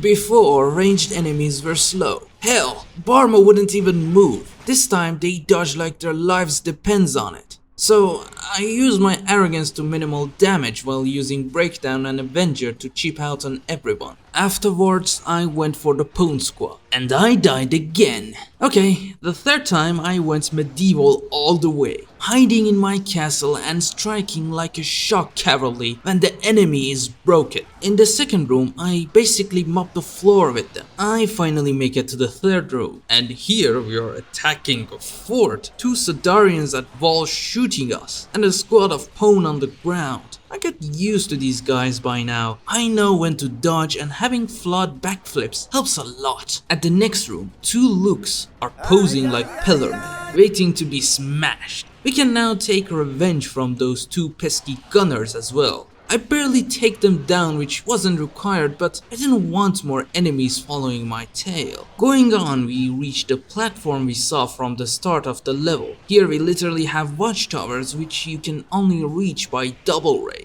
I grinded some items and EXP here and went on ahead to face this long ass room's target monsters. Darnos. I took them out with arrogance and move on to the second part of the stage. Luckily, we get a checkpoint here. We face some leaderless pawns with siege weapons and dogs. I tried using hatred here just for the sake of it, but again they melted like ice cream. In our next encounter, our final new enemy is introduced. So far I've been using this wiki for these monsters' names. Seriously, this wiki is amazing, and it's the only place you can find some information on Chaos Legion. But unfortunately it doesn't have the name for this monster, so I wanted to call it Drill Boobs. But on this website I finally found its real name, Goliath. Rest in peace, Drill Boobs. This hunk of metal is probably the most complex mob in the game. Among its normal attacks, it can be staggered, but it will take revenge after a while. It can also charge up right into you with a long wind-up animation. It can deal lots of damage to your legions, and it did to my arrogance. But with 2 lasers, I brought him down. In our next area, there is a poorly hidden room. Going into it closes the door behind you and spawning countless naked Rudogaria. With fiery breakdown, these guys go down like dominoes. Killing them makes me feel bad. Gives me downpour vibes, but at least we get another Thanatos chip as a reward. Next, we got ambushed by a bunch of enemies. I got my ass handed to me, but with some Avenger, I got back up. And now, we get to the final room of the stage. An army of Goliath and laser cannons spawned right in front of me, with a flying Genon spawning them. While I was thinking of some kind of strategy, another Goliath attacked me from behind, and when I was running away, in only 2 seconds, they f***ed up my arrogance like it's nothing. My arrogance was charged up, so I risked it, and lasered the Goliath and took half of its health. But I had to resort to some items to recover souls and health back, only to lose it again a second later. These Goliaths can penetrate through my wall of arrogance. They are quite formidable. Luckily, I took one of them down immediately after the attack. I also tried Bad Karma on Goliaths just to see the animation. I finally finished the Genon and get to the boss room, and surprise surprise, it's Volvor again. This is what I like to call Capcom's boss syndrome. In every game Capcom has, you will see recycled boss fights. Devil May Cry has it, Mega Man has it, Chaos Legion has it. But at least I can showcase why arrogance is more OP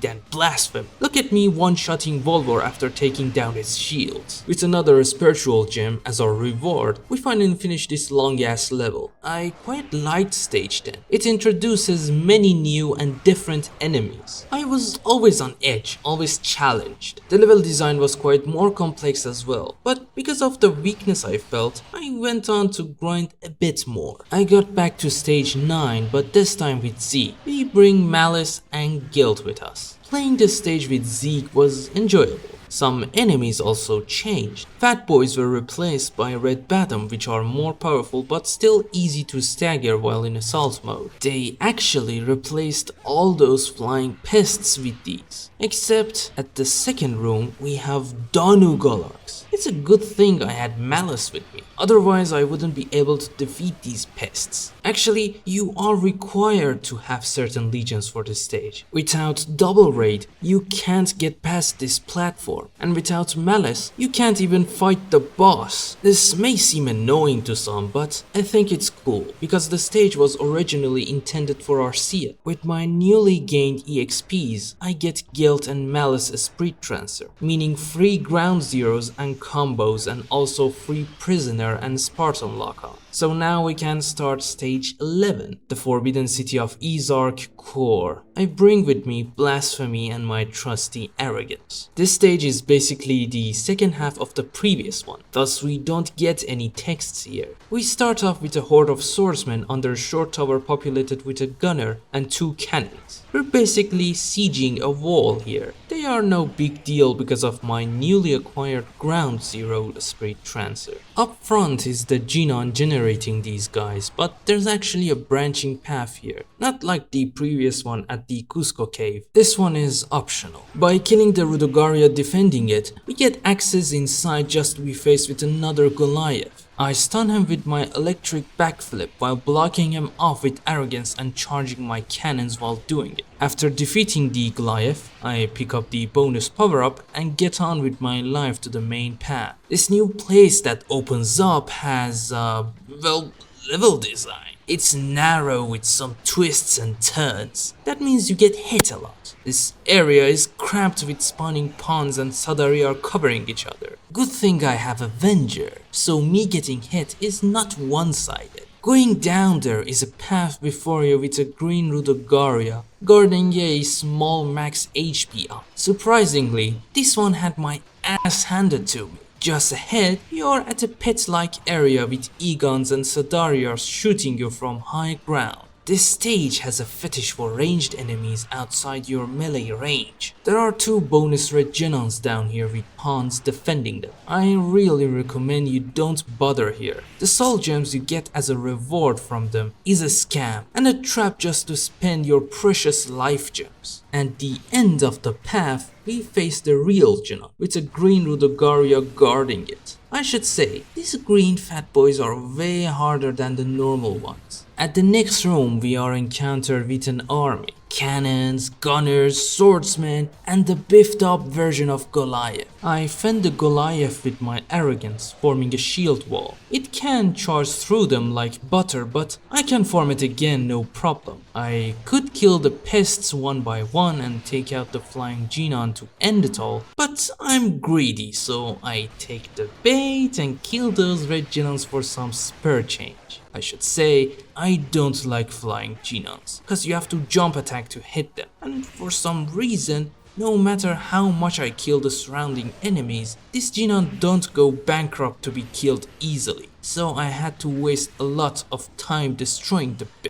This room was f***ing tedious, maybe the worst room in the game. Next up, we get to this weird room that connects to nothing. I assume it's an elevator, but this game's architecture keeps getting weirder and weirder. Also, they didn't bother stretching the UV of these models. Someone was getting lazy here. And also I know 3D modeling. Killing a bunch of pawns and Sadarians, the game shits us to the next part of the stage. So I think it was an elevator? Even if we look back, there's just a bridge there that doesn't connect to anything. Jokes on me trying to make sense of Chaos fucking Legion's level design. We have a bunch of beefed up Arcanists and pawns defending a Genon. These guys will attack you from every side, so I summoned Arrogance to cover my flanks and obliterate the Genon with their cannons. Immediately after that, a new type of Sadarian is spawned. These guys will stun you. They are the worst kind of ranged enemies, extremely mobile, and they can punish you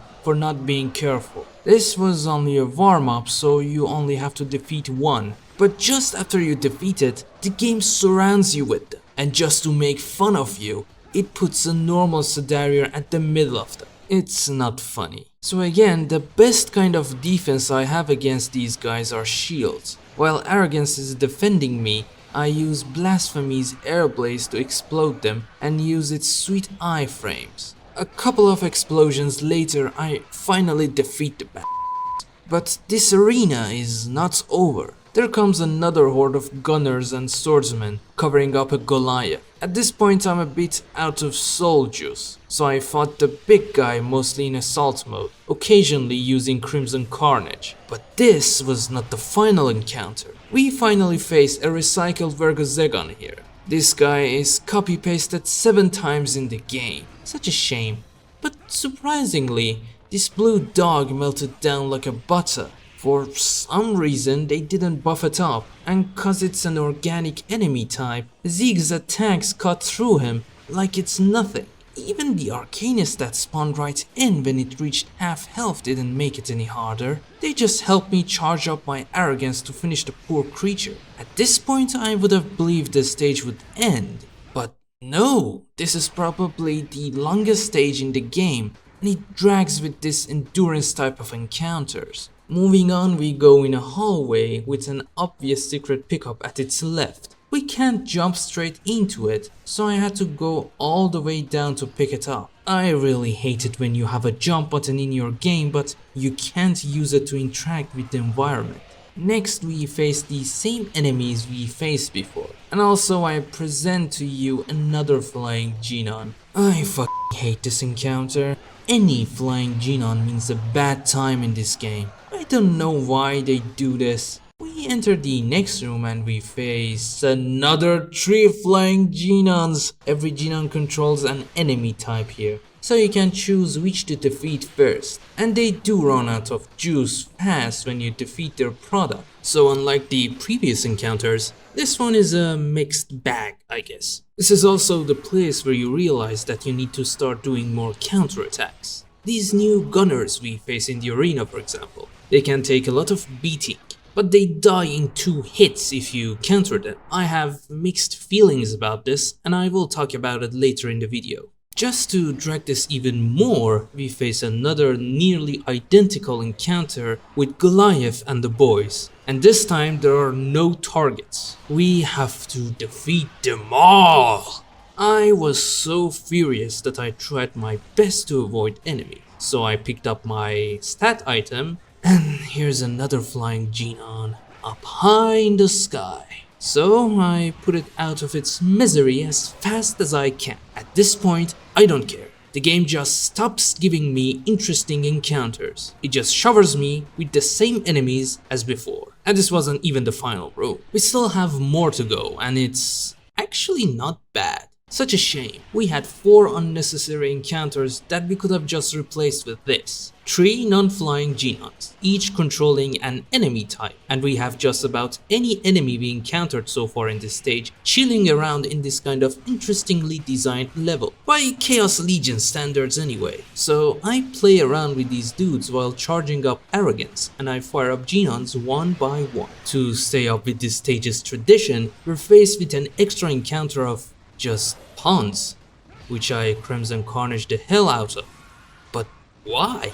This was truly the place to stop, but we have one final room, just 2 Genons in a slightly bumped up platform and our usual suspects around. Defeating the Genons won't stop any kind of enemies. Again, why? This is unnecessary. And another extra encounter, which is another recycled Goliath and the Dudes type, with Arcanist added. Why? Why are these here? Why drag this stage? This is the final room before the boss battle. I should say, this stage had some amazing encounters, riddled with shit. By just removing some of these encounters, nothing would have changed, and it would have been way less cumbersome. This is a mixed bag stage, but I can't say it's worse than stage 4. That one was shorter, but it had no redeeming qualities. Anyway, this time we are faced with Victor Delacroix himself, and we are introduced for the first time with a cutscene before a boss fight rather than after it. Victor shoves his dick around with the 3 sacred glyphs that he now possesses, while he's giving us a cocky smirk. I now possess all of the 3 sacred glyphs. So, Zeke, what can you do to stop it? Do you want to try with your sword?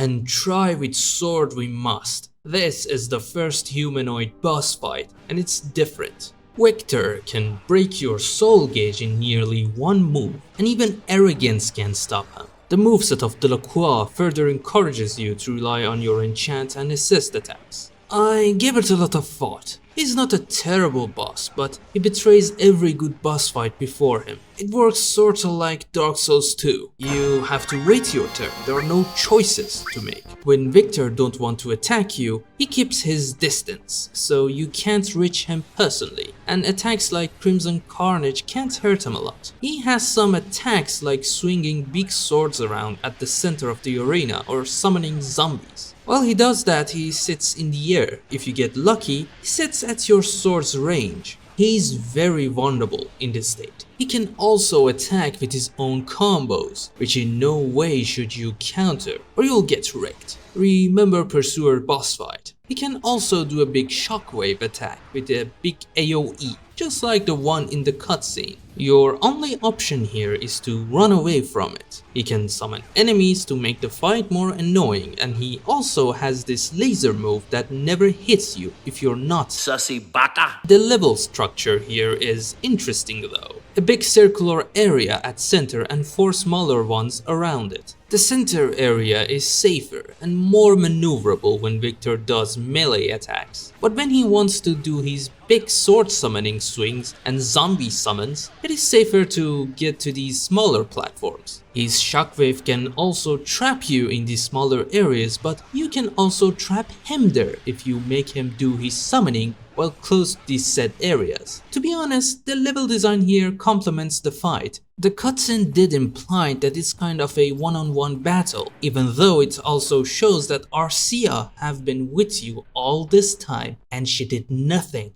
to help you. Overall, I would have liked it if you could have used your legions more effectively here.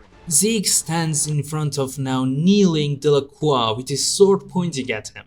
I regret not killing you when I had the chance. Geez, Zeke, you're not a villain, are you? To this, Victor answers, Regret? Then the voice cuts off so fast, as if the English sentence for the voice line was so longer than the Japanese that they had to speed it up. He continues blaming the Order that by now really needs way more presence in the story instead of just exposition. He quickly turns the tables around with the Force and continues to dump more exposition. These 3 worlds that we talked about are specified here. The middle world, that is just the normal world, celestial world, that is basically heaven, and netherworld, that is basically hell. You die, your soul goes to one of these 2 based on your actions. The difference here is that after a long rest, it will revive. The wandering souls that we use to summon our legions are from these worlds, and Victor wants none of it, because it's quote-unquote being monopolized by the Order. Man, is this Order a game company? Is it Blizzard? Is Bobby the religious leader? Because of that, Victor wants to open the gates of chaos, and from the looks of it, the worlds will reunite and basically everyone dies in the name of purification. I mean, Blizzard is bad, but I'm not going to kill every people who buy their games. To that, Zeke says, Remember her words. Selah wouldn't want the worlds to be exterminated? Then Victor replies, How can I forget?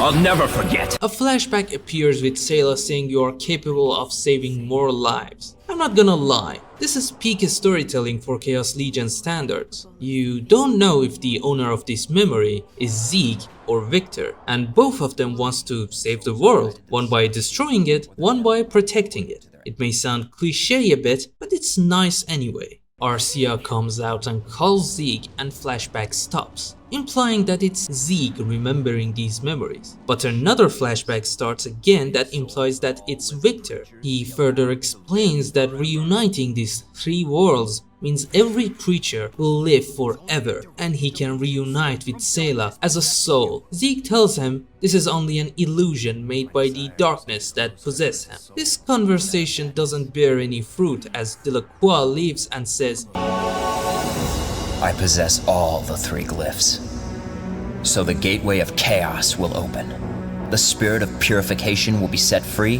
to fulfill my wish. Zeke, if you want to try and stop me, I'll be waiting for you in ROTARL, the sacred capital. and also Arcia in the end says this. I couldn't do anything.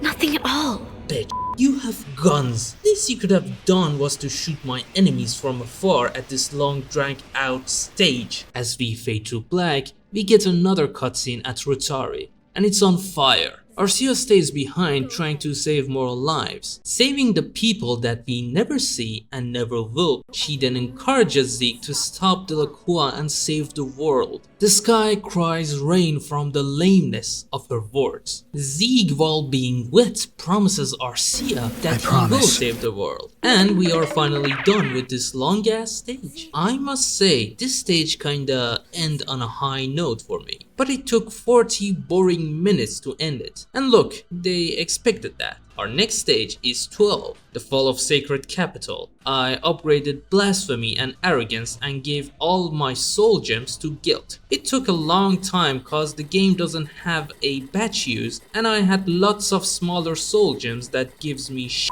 amount of EXP. On this stage I bring Arrogance and my newly upgraded Guilt. Surprisingly, our text preview here is good. Delacroix questions, isn't complete destruction complete peace? Isn't the death of all lives the only mean to give life to all souls? I kinda can't say it's all wrong, but Zeke knows it best and he only replies, no. This is actually the prologue stage, only reskinned. We are back to fighting normal monsters here, like Ballers.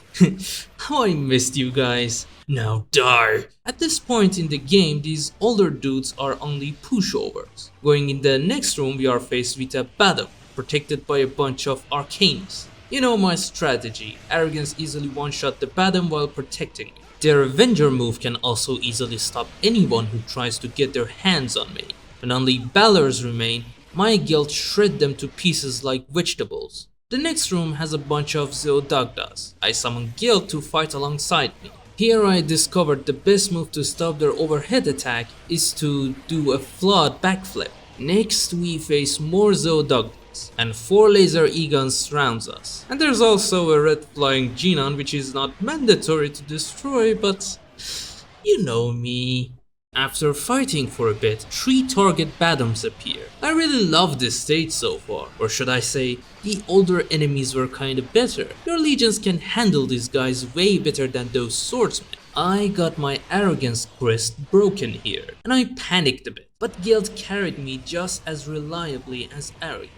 As of now, I have a much more versatile Zeke with lots of moves and fairly leveled up legions, and I have lots of fun battling these enemies with them. Next up we have a target fat boy sitting at the end of a hallway. There are E-guns at high ground with Zeodagdas down. I got cocky a bit and got my guild crest broken this time, but I got them back soon enough. I just had this urge to kill everyone off here because the level is so good. So I fight every guy including the optional red Genon. Then I shield myself with Arrogance against these unreachable E-guns and fight off Spiky Boys and the Fat Boy. Next we reach the last area before the boss battle. This is where the path diverges from the first stage. There are some Galargs and items here. Taking them down doesn't take time, so I just go for it. Then I go for the boss. We have, you guessed it, another reused boss fight. It's Lagna Geyser this time, but with a shield. According to the wiki, it's called Rudo Lagna Geyser. And surprisingly, this fight is way different than the original. Rudo Lagna Geyser is way more aggressive. The shield is also very dangerous. It uses it to defend against your attacks, until it shoots it at you. It deals massive damage and can stun you long enough to waste your opportunity to attack the boss while it's vulnerable. You still have to attack his legs to break his posture though. My best strategy here is always to use Arrogance Laser to down him and use Ground Zero to deal lots of damage. I should also point out the flying bombs just to say they exist. Finally, we get yet another spiritual gem. And all stages changed. Yes, from here on out, most encounters that you had change. And the 2 Thanatos chips that were previously unattainable are now available to get. 2 chips that may waste your time a bit finding them if you didn't know beforehand how to get them. If it's not clear, Thanatos as a legion is more of a hidden bonus rather than a mandatory legion. But in this run I want to get it. Only 2 stages remain and one of them is only a boss fight. We are kind of done with the game at this point and you can just go on and finish it, but how can you not be curious about the changed encounters? So I stop my adventure and start the hunt for the 2 Thanatos chips, remaining spiritual gems, and grinding some levels while at it. I first tackled the second stage just to see how things changed, and I should say a lot has. All those Balors at the start are replaced by Zodagdas, Egans, Sadarians, Danus and Luke. So it's not just a swap, everything could change. We even have platforms that were previously empty populated with ranged enemies. So to make the long story short, for a game that its enemies are the true challenge, we kind of have a whole new batch of levels to play. I won't dwell on my venture here much. The video is long as is. I just point out some tips if you want to play the game and go for these stages. The bosses that previously rewarded you with crests now give you spiritual gems. If you got their spiritual gems or they give it first to begin with, they'll give you an XL soul gem which will not spawn again on replay. There is also a bonus battle at the boss fight of stage 3. And finally, the best grinding spot is stage 7 with metallic pawns. These guys are the worst enemies in the game. They don't appear on the main path, but they do on the change encounter stages. If you face them, you'll soon realize that they are only bullet sponges. They will take forever to take down and they can kill you in seconds. The only effective way to deal any meaningful damage to them is to counter them. I have Breakdown from Hatred here that can one-shot them if countered with. When you take them down this way, they will grant you 4 times EXP, and these guys drop a lot of EXPs. That's why this place is amazing for grinding levels, at least when you got all the XL gems. With these out of the way, let's talk about the 2 chips. One is at KUZCA the Grand Cave, stage 8. That's not good. I bring with myself hatred and blasphemy. There was a locked door that needed those luchadors. Hey, did I really put those on my script? Ah, hell. Anyway, I don't go full details here, but the level kinda tricks you to thinking that enemies didn't change, but then it will shower you with alternate enemies. What you actually have to do here is to get to the branching path in this stage. You see this closed door. After you do both paths, it will open. It didn't before the change encounters. The hatred door I talked about was at one of these paths. The reward in it does not worth it. Only 2S defense upgrades. So I finish up these 2 paths. These armored Lukes are a pain in my ass, I should point out. And now, after taking this Danu Balor out, the door at our back is finally open. It is a bit cryptic, cause no one likes to kill off random Danus, but it's not impossible to find out. After tracking all the way back to the locked door, you'll face some Guidodogdas. And then, you'll have some sweet items including 1 Thanatos chip. Now look how hatred counters Gil Balor. It's time for the last piece. This last one is actually the hard one to find. Get this, you'll find it at Delacroix boss fight if you replay it. But this time instead of Delacroix, it's waves of enemies. And you know what stage that is, right? Stage 11. The long one, the one I hated, and it's even longer now, because we have shit ton of metallic pawns to deal with. The ones that you have to counter in order to take down effectively. I think it's time to finally bring this up. It feels that in the late game, Chaos Legion wants you to fight in assault mode. Your legions are powerless against these guys. They will only let Zeke down if you summon them. It doesn't matter if you level every stat up for your legions. In the end, it's better to get their permanent enchant attack with Spirit Transfer. I say it again. It gives this game a Final Fantasy V feeling when you get max level with every job and get their power for your main or mime job. Zeke will become a power to be reckoned with. You'll get every move in the game with no restrictions. But the price is that you are no longer playing that strategy game. It's only an action game now. This may be intentional, but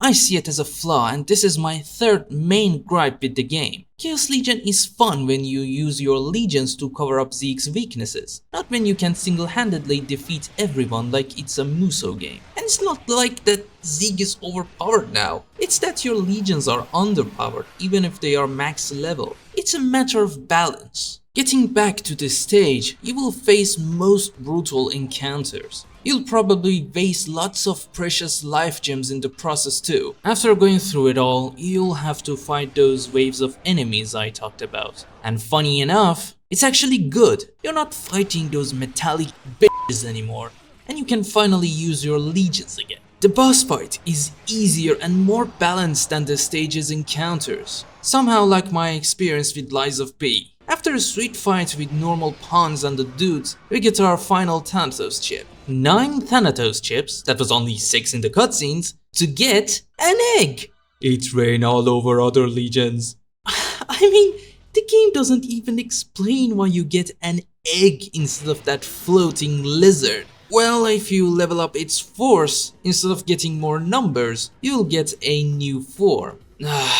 Rest in peace, Thanatos army. You were a good dream of mine. The second form is called Juvenile Thanatos. The Juvenile Thanatos is, well, green. Look at him go. So we have to go further in and grind more. Its assist attack called Ignorant Masses that was a screen nuke is also useless now. It also needs upgrades. Its Enchanter stat will raise every of your stats and also grant you access to Healing Factor that recovers health while standing still. Painfully slow. After a shit ton of grinding, I can finally upgrade him to Adult form. This is the Thanatos we got at the prologue stage. He's competent, but if he uses Virtual Gem, we'll have one more form to get that will go even beyond Adult. It's called Perfect Thanatos, and it needs 50 million EXPs! And I grinded even more to get that perfect form. After a long ass time, I fully upgraded Thanatos and Guild. I'm ready to go for stage 13. But don't do what I did. It will only hinder your experience. You don't need Thanatos to finish the game. He will also make your journey a joke. You can't even get him up until the last stage, further pointing out that it's just a bonus unlock, a completionist task. Also, none of those stupid metallic pawns that I talked about appear at this last stage, so you'll have a much more smoother experience. Let us finally tackle stage 13, St. Clair's Cathedral. We don't get cutscenes or any text here, but that doesn't matter. This stage aesthetics is odd for Chaos Legion standards, cause it's indoors. It has a roof. You know, playing this game poisons your mind. If you go out right now, you'll think the streets should make no sense and should fall off middle of the way, or people should not exist. It's only you and Arcia that sometimes spawns and throw out some lines. Anyway, we open up with normal ass pawns, the leader, bunch of Eagons, the Genon, and the kick-ass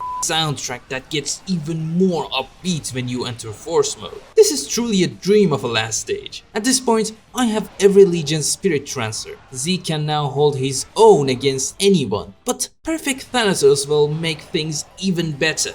This is Perfect Thanatos. He's fully upgraded and I can safely say now that he truly reigns all over other legions. It attacks like a flying drill with its angelic wings, which is a bit underwhelming with that cool ass design. It deals a shit ton of damage, especially to this annoying flying Genon that is no longer a pain in my butt. His assist attack, Ignorant Masses, is more of a nuke now. Let's put a man of culture reference here and say it's more like an experimental Seraphim Luna Os. Let's see if anyone can get that reference. But enemies are healthier at this point, so it doesn't kill on its own most of the time. His enchant move though is really more of a novelty. Standing still to recover health is dreadful to say the least. Putting Thanatos aside, I can safely say that your other legions up to this point can still be useful cause this stage doesn't use any of those alternate enemy types. My guild here can stand on their own, but I mean they are max level now in every category, so it's completely viable to go on along with your normal legions on this stage. Yet if you got all Spirit Trancers, Zeke will have all the tools to go solo without any weakness. After taking out the enemy Genon, more mobs will spawn at the area, including 2 blue fat boys as targets. I tested out my max level guild here. Their stats are good enough to deal enough damage before the fat boy retaliates. The next area is a narrow one with a target Goliath and a bunch of pawns and Egans on platforms. I mostly went through this part solo. Took the 4 Egans in one hit using Breakdown, then went on down and fought the remaining enemies using a mix of Ground Zero and Breakdown and backflipping before getting hit. Seriously, flawed backflips are very satisfying to pull off. The next area is also crowded with pawns and a bunch of ranged enemies on stairs. Too bad they stand no chance against Breakdown. So break them I did and went on. But here I realized that these small soul gems straight up gives me 10,000 EXP. That happens because I have 99 of them. Seriously, using these are so tedious that I decided not to use the small ones anymore. Just like the first encounter, defeating the Genon will spawn another horde of enemies. They are the same encounter lowered in numbers, but I have to defeat them all this time. This next area has a globe at its center. Seriously, you lost sense at what environment means in this game. Where even are we? Is this a cathedral or a museum? Anyway, for the first time ever, our targets are pawn leaders. It's so very funny to me that these guys so far were just there, occasionally commanding other pawns to attack like how we use our force attack. These guys are basically monster legionators, and after so many encounters, now is the time to put them as targets? I think this is so fitting, and I would have hoped that they did it at the previous stages as well. It feels so good to bully them when they have no units to command. And yet they order their imaginary friends to attack you, just like my friends. We have 2 doors, but don't ever think there's a branching path here. You first have to go right, then left. And at the right door we get bullied terribly. Here you'll get ganged up by shocking Sedarians from all sides and a target Goliath to punch you around like a punching bag. If I had arrogance here with me, it would have been more fun. After clearing this right part out, we can get to the left part.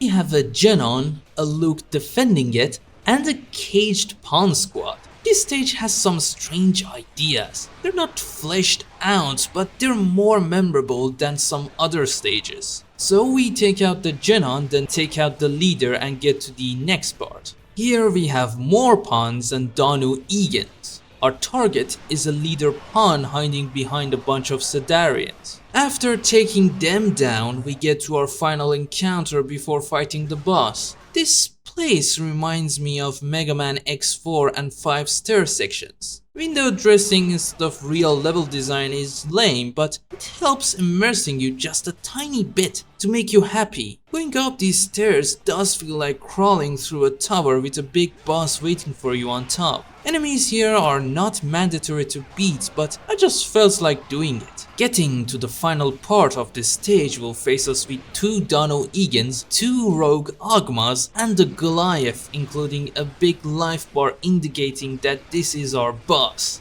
I would have got disappointed only if I didn't know that it's made up at the next stage. To defeat these losers and ignorant masses is enough. And with that, we beat our final stage before the real boss fight. This stage is one of the better ones. It has some odd encounters, but they are one to remember. Mostly, it doesn't overstay its welcome. It's short and sweet. Now it's finally time for the final stage, stage 14, which is odd for a final number, I guess. This level starts straight up with a cutscene as Delacroix is simping for Azrael's power to go on and reunite the worlds. Here Victor will explain to us that the Order released Azrael before to use its power for themselves, but it was too powerful to control, so they wanted to seal it again. That's when Zeke kills Sayla out of nowhere. Delacroix wants to sacrifice Zeke as a part of ceremony to bring back Azrael, which now holds Sayla's soul as well. To which Zeke basically says, Wake up.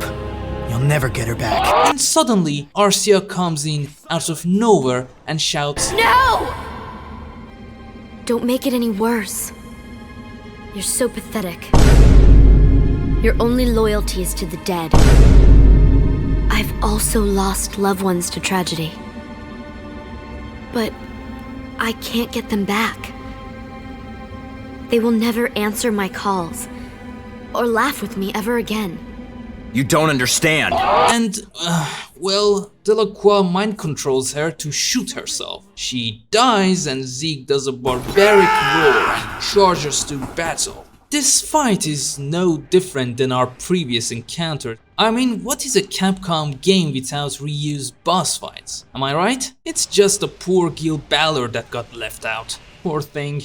Anyway, the moves are the same, the health pool is the same. The only difference is that the arena is smaller because of the removed platforms at 4 sides, which makes Victor uncheesable. But Thanatos can deal with him alright, so it's no big deal. When we defeat Victor, we get another cutscene. You shot your head. How is it that your arm is bleeding? Well, Arcia does the Vegeta pose and tells Zeke that Victor may still be a good guy deep down when suddenly Delacroix recovers and tries to kill Zeke. Arcia got in between them and shields Zeke with her body. This image triggers something in Victor's memories because of how similar it was to Sayla's death. It's here that we get our answer. Delacroix was mind controlled by Azrael and was trying to kill Zeke. Sayla jumped in and took the blow. It was Victor Delacroix all along. This was a great twist in my opinion, only if the narrative was not so trash. Even the cutscene depicting Victor realizing what happens strangely has better voice acting. But this revolution didn't change Victor's goals. He still wants to be reunited with Sayla, but he decided to sacrifice himself to complete the ceremony. He throws himself down and finally summon Azrael, so he could finally bring all the 3 worlds together. I really like this decision. Delacroix is far pickled in the jar of darkness, killing so many innocent people that we didn't really even see, but he can't stop here. Also, Sayla's death is still because of the Order. That didn't change at all. Zeke lashes down and punches the ground. With that, Azrael is upon us. This Nomorian looking creature with its tiny T-Rex hand is Azrael. This floating sword can kill you in seconds if you are not careful. It has fast lasers that are not easy to dodge and missiles that fly at you so fast. Also, the camera goes apeshit when you get near Azrael, making it so awkward to fight it. And the fact that there are those annoying pawns around you make the fight worse. Otherwise, it would have been decent. My strategy here was to lock onto Azrael and let Thanatos deal with him, while I deal with those pests. But I'm not a patient man, so I fought alongside him, occasionally using ignorant masses to stop time. Overall, it's not very good of a boss fight. Azrael's toolset is limited, and when you get used to his attack, you realize why there are pawns spawning around. I would call it less gimmicky version of Volvor, which is both good and a bad thing. After defeating this big statue, we hear a shattering sound. Afterwards, we see a zombified Sayla with Azrael color palette, as if Azrael is getting in our mind. I wish there was more lore explaining this. This is our second humanoid boss design. Upon our first encounter, you realize you can't damage Sayla by the sword, but you can damage her with your legions. And she also summoned monsters around, just like a legionator. I guess my real problem with this kind of boss fights in the game is that there is no way to command your legions to spread out their attacks, which was fine until now. But now we have a leader that focuses her attacks on you, but you can't do the same, because her soldiers are attacking you as well. It would have been great if there was a command for your legions to keep those monsters busy while you do a one-on-one with the leader. Which is kind of fine, I guess, because your legions can actually damage her while you can't, so you have to fight her monsters anyway. If it's not clear, she has Danu properties, and this is the only place that I actually like it, making you fight her monsters while your legions fight her. But it could be better if you had more control. If you actually take out the enemies around you, she does a switch. You can damage her now, but she also summons Danu monsters. So it's other way around this time. It's kind of a fun concept, but not as much in execution. Overall, it's okay. After some ignorant masses, I finally defeat her and we are presented with our final cutscene. We see Sayla in a green field, presumably the celestial world. She says, I'm happy that I met you in Delacroix. We then see Zeke upon Victor's sword as his grave, which should not be possible because Victor's sword always disappear and reappear in thin air. I wasn't able to save either of them after all. I'm the only one that survived. Arcia answers, No, you're not. I'm here.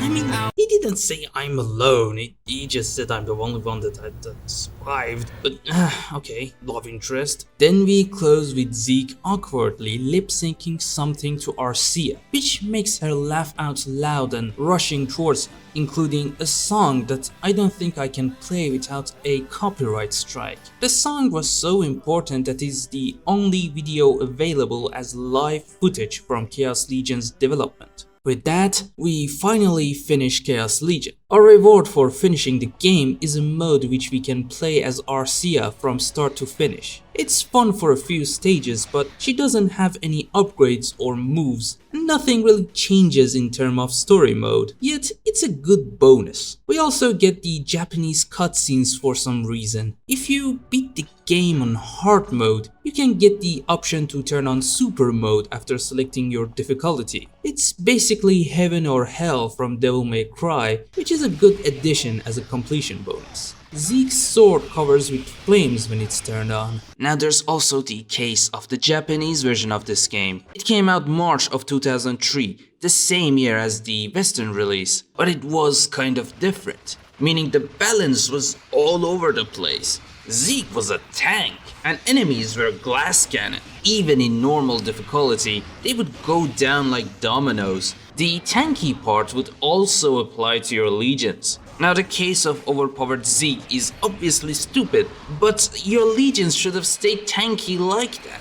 That way they wouldn't have fallen apart like how they do in the Western release at the end of the game. In the Japanese release, you need less EXP to upgrade your legions, enemies have way less health, bosses have way less health. There's also no alternate enemy types, which may be a good or a bad thing. Overall, the Japanese version is way too easy, and the Western release is, I wouldn't say way too hard, but I think the only thing that you would have kept from the Japanese version was the legions being more powerful. If there was ever a remaster of this game, I would have buffed the legions like how they are in the Japanese version. And speaking of remaster, I would also fix the vertical camera and fix all those cases where the Genons don't go bankrupt when you defeat the enemies around them. With all this, we are finally done with the game. As I said times before, the plot and the characters are very interesting.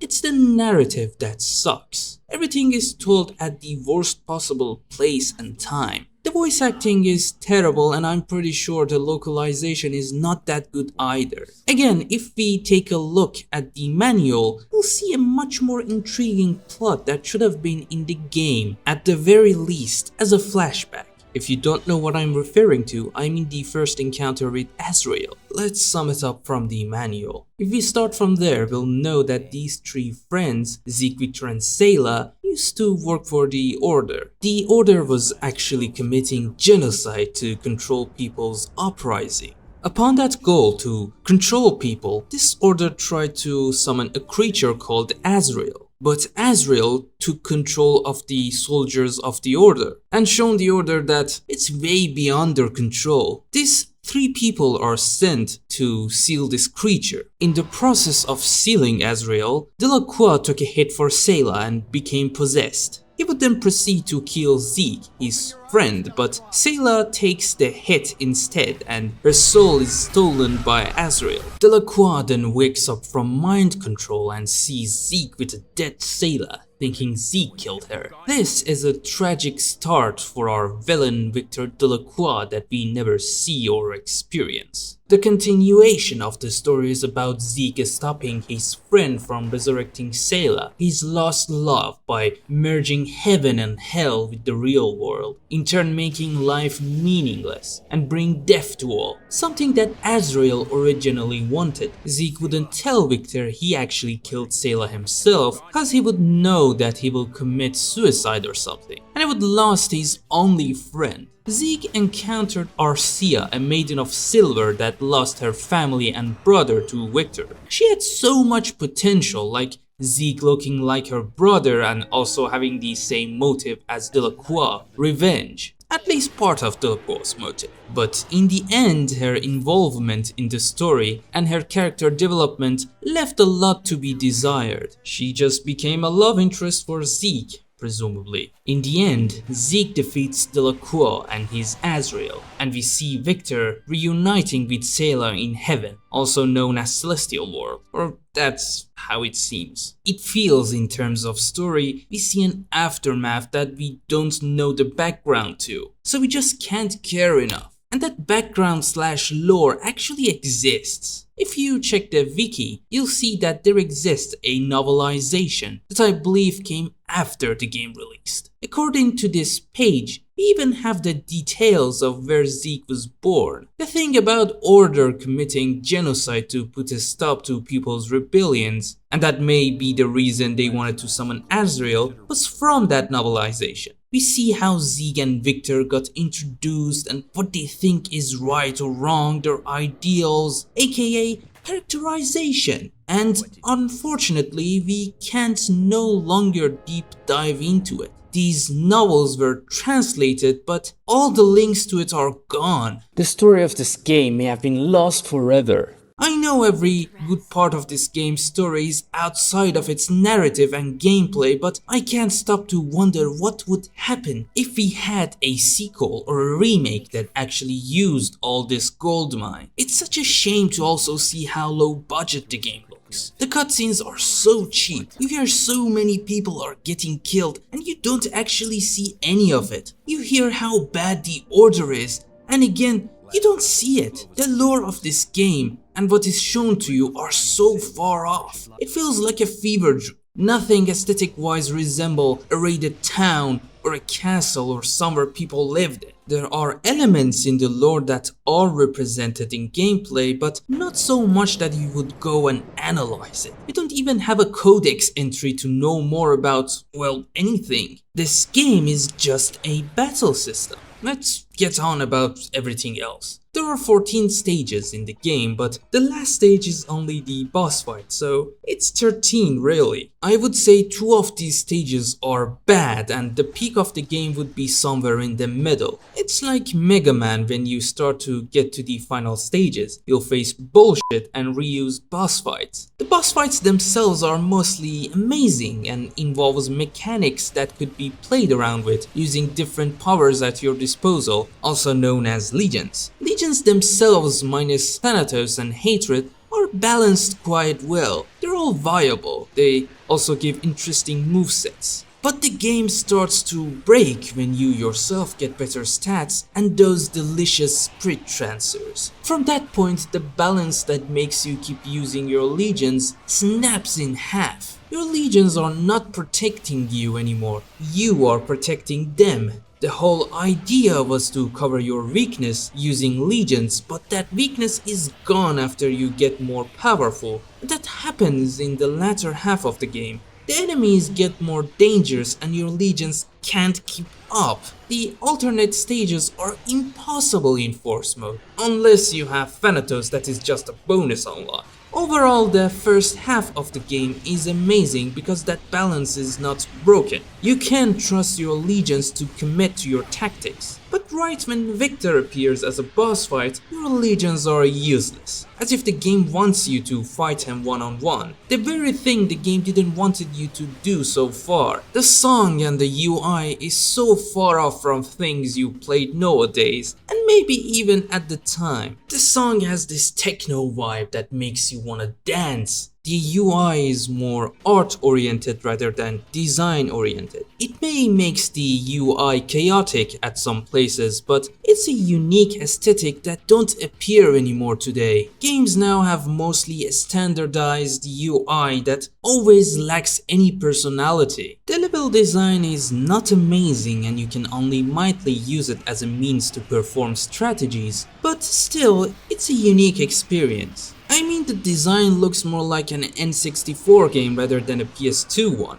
Now, is this game a DMC ripoff? No, it's more akin to Dynasty Warriors and mixed with light RTS elements, and maybe DMC boss fights. Is this game story-wise ripping off Final Fantasy VII? Not at all. They may look Final Fantasy VII-ish design-wise, but the whole vibe is so different. It's more gothic than cyberpunk. You may call Zeke Redhead Cloud or Victor lame Sephiroth, but please don't. They may look similar to their so-called ripoffs, but if you put these guys together, you see interesting design choices. Like how Zeke's red contrasts with Delacroix's blue while having the same amount of color. Or the opposite black and white being more dominant in Zeke's design, and the opposite rings true for Victor. Maybe pointing out that there is good in Delacroix, but mostly he's evil, while again the opposite is true for Zeke. Them looking like Final Fantasy characters is a disservice to their design in my opinion. Now, why did this game actually fail?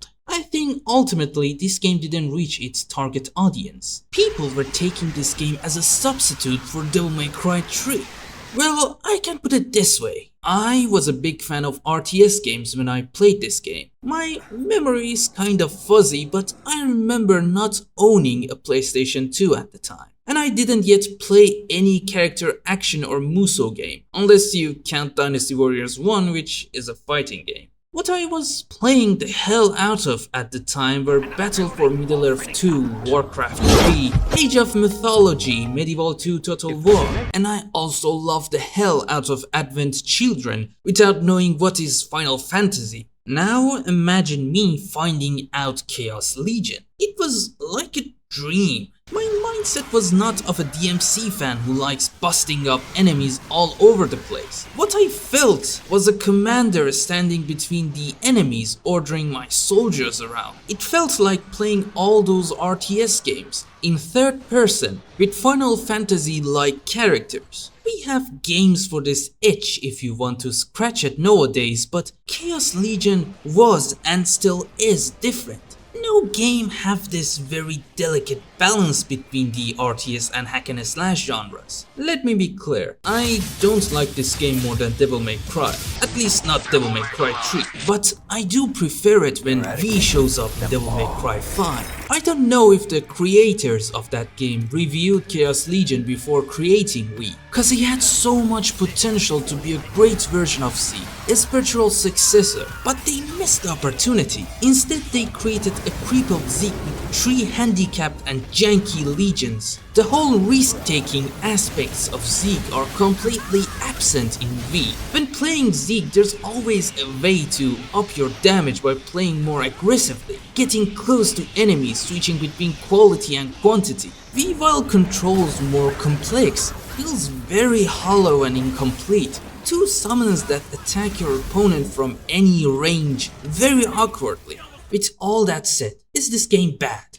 No, it has problems. It's a rough gem, but it's very unique. There are games that are way rougher as a hidden gem, yet people still love them and form cults around them. This game is underrated in that regard. Yes, it has misses, but its hits are way too unique and good to close your eyes to. Objectively, with all that said, I would give this game a 7.5 out of 10. Subjectively, with all that I experience outside of it, with nostalgia, I would give it an 8 out of 10. That would make it an average of 7.75. I would probably call this a harmless game. It's not very long and lets you play it the way you want it to, and in turns it gets you more replayability, but for the most part. Mind you, this is not an easy game, especially if you don't want to play it on easy mode, so have that in mind if you actually want to play it. I still think this game has been done dirty. More people need to play it, and older fans of this game shouldn't be ashamed to love it.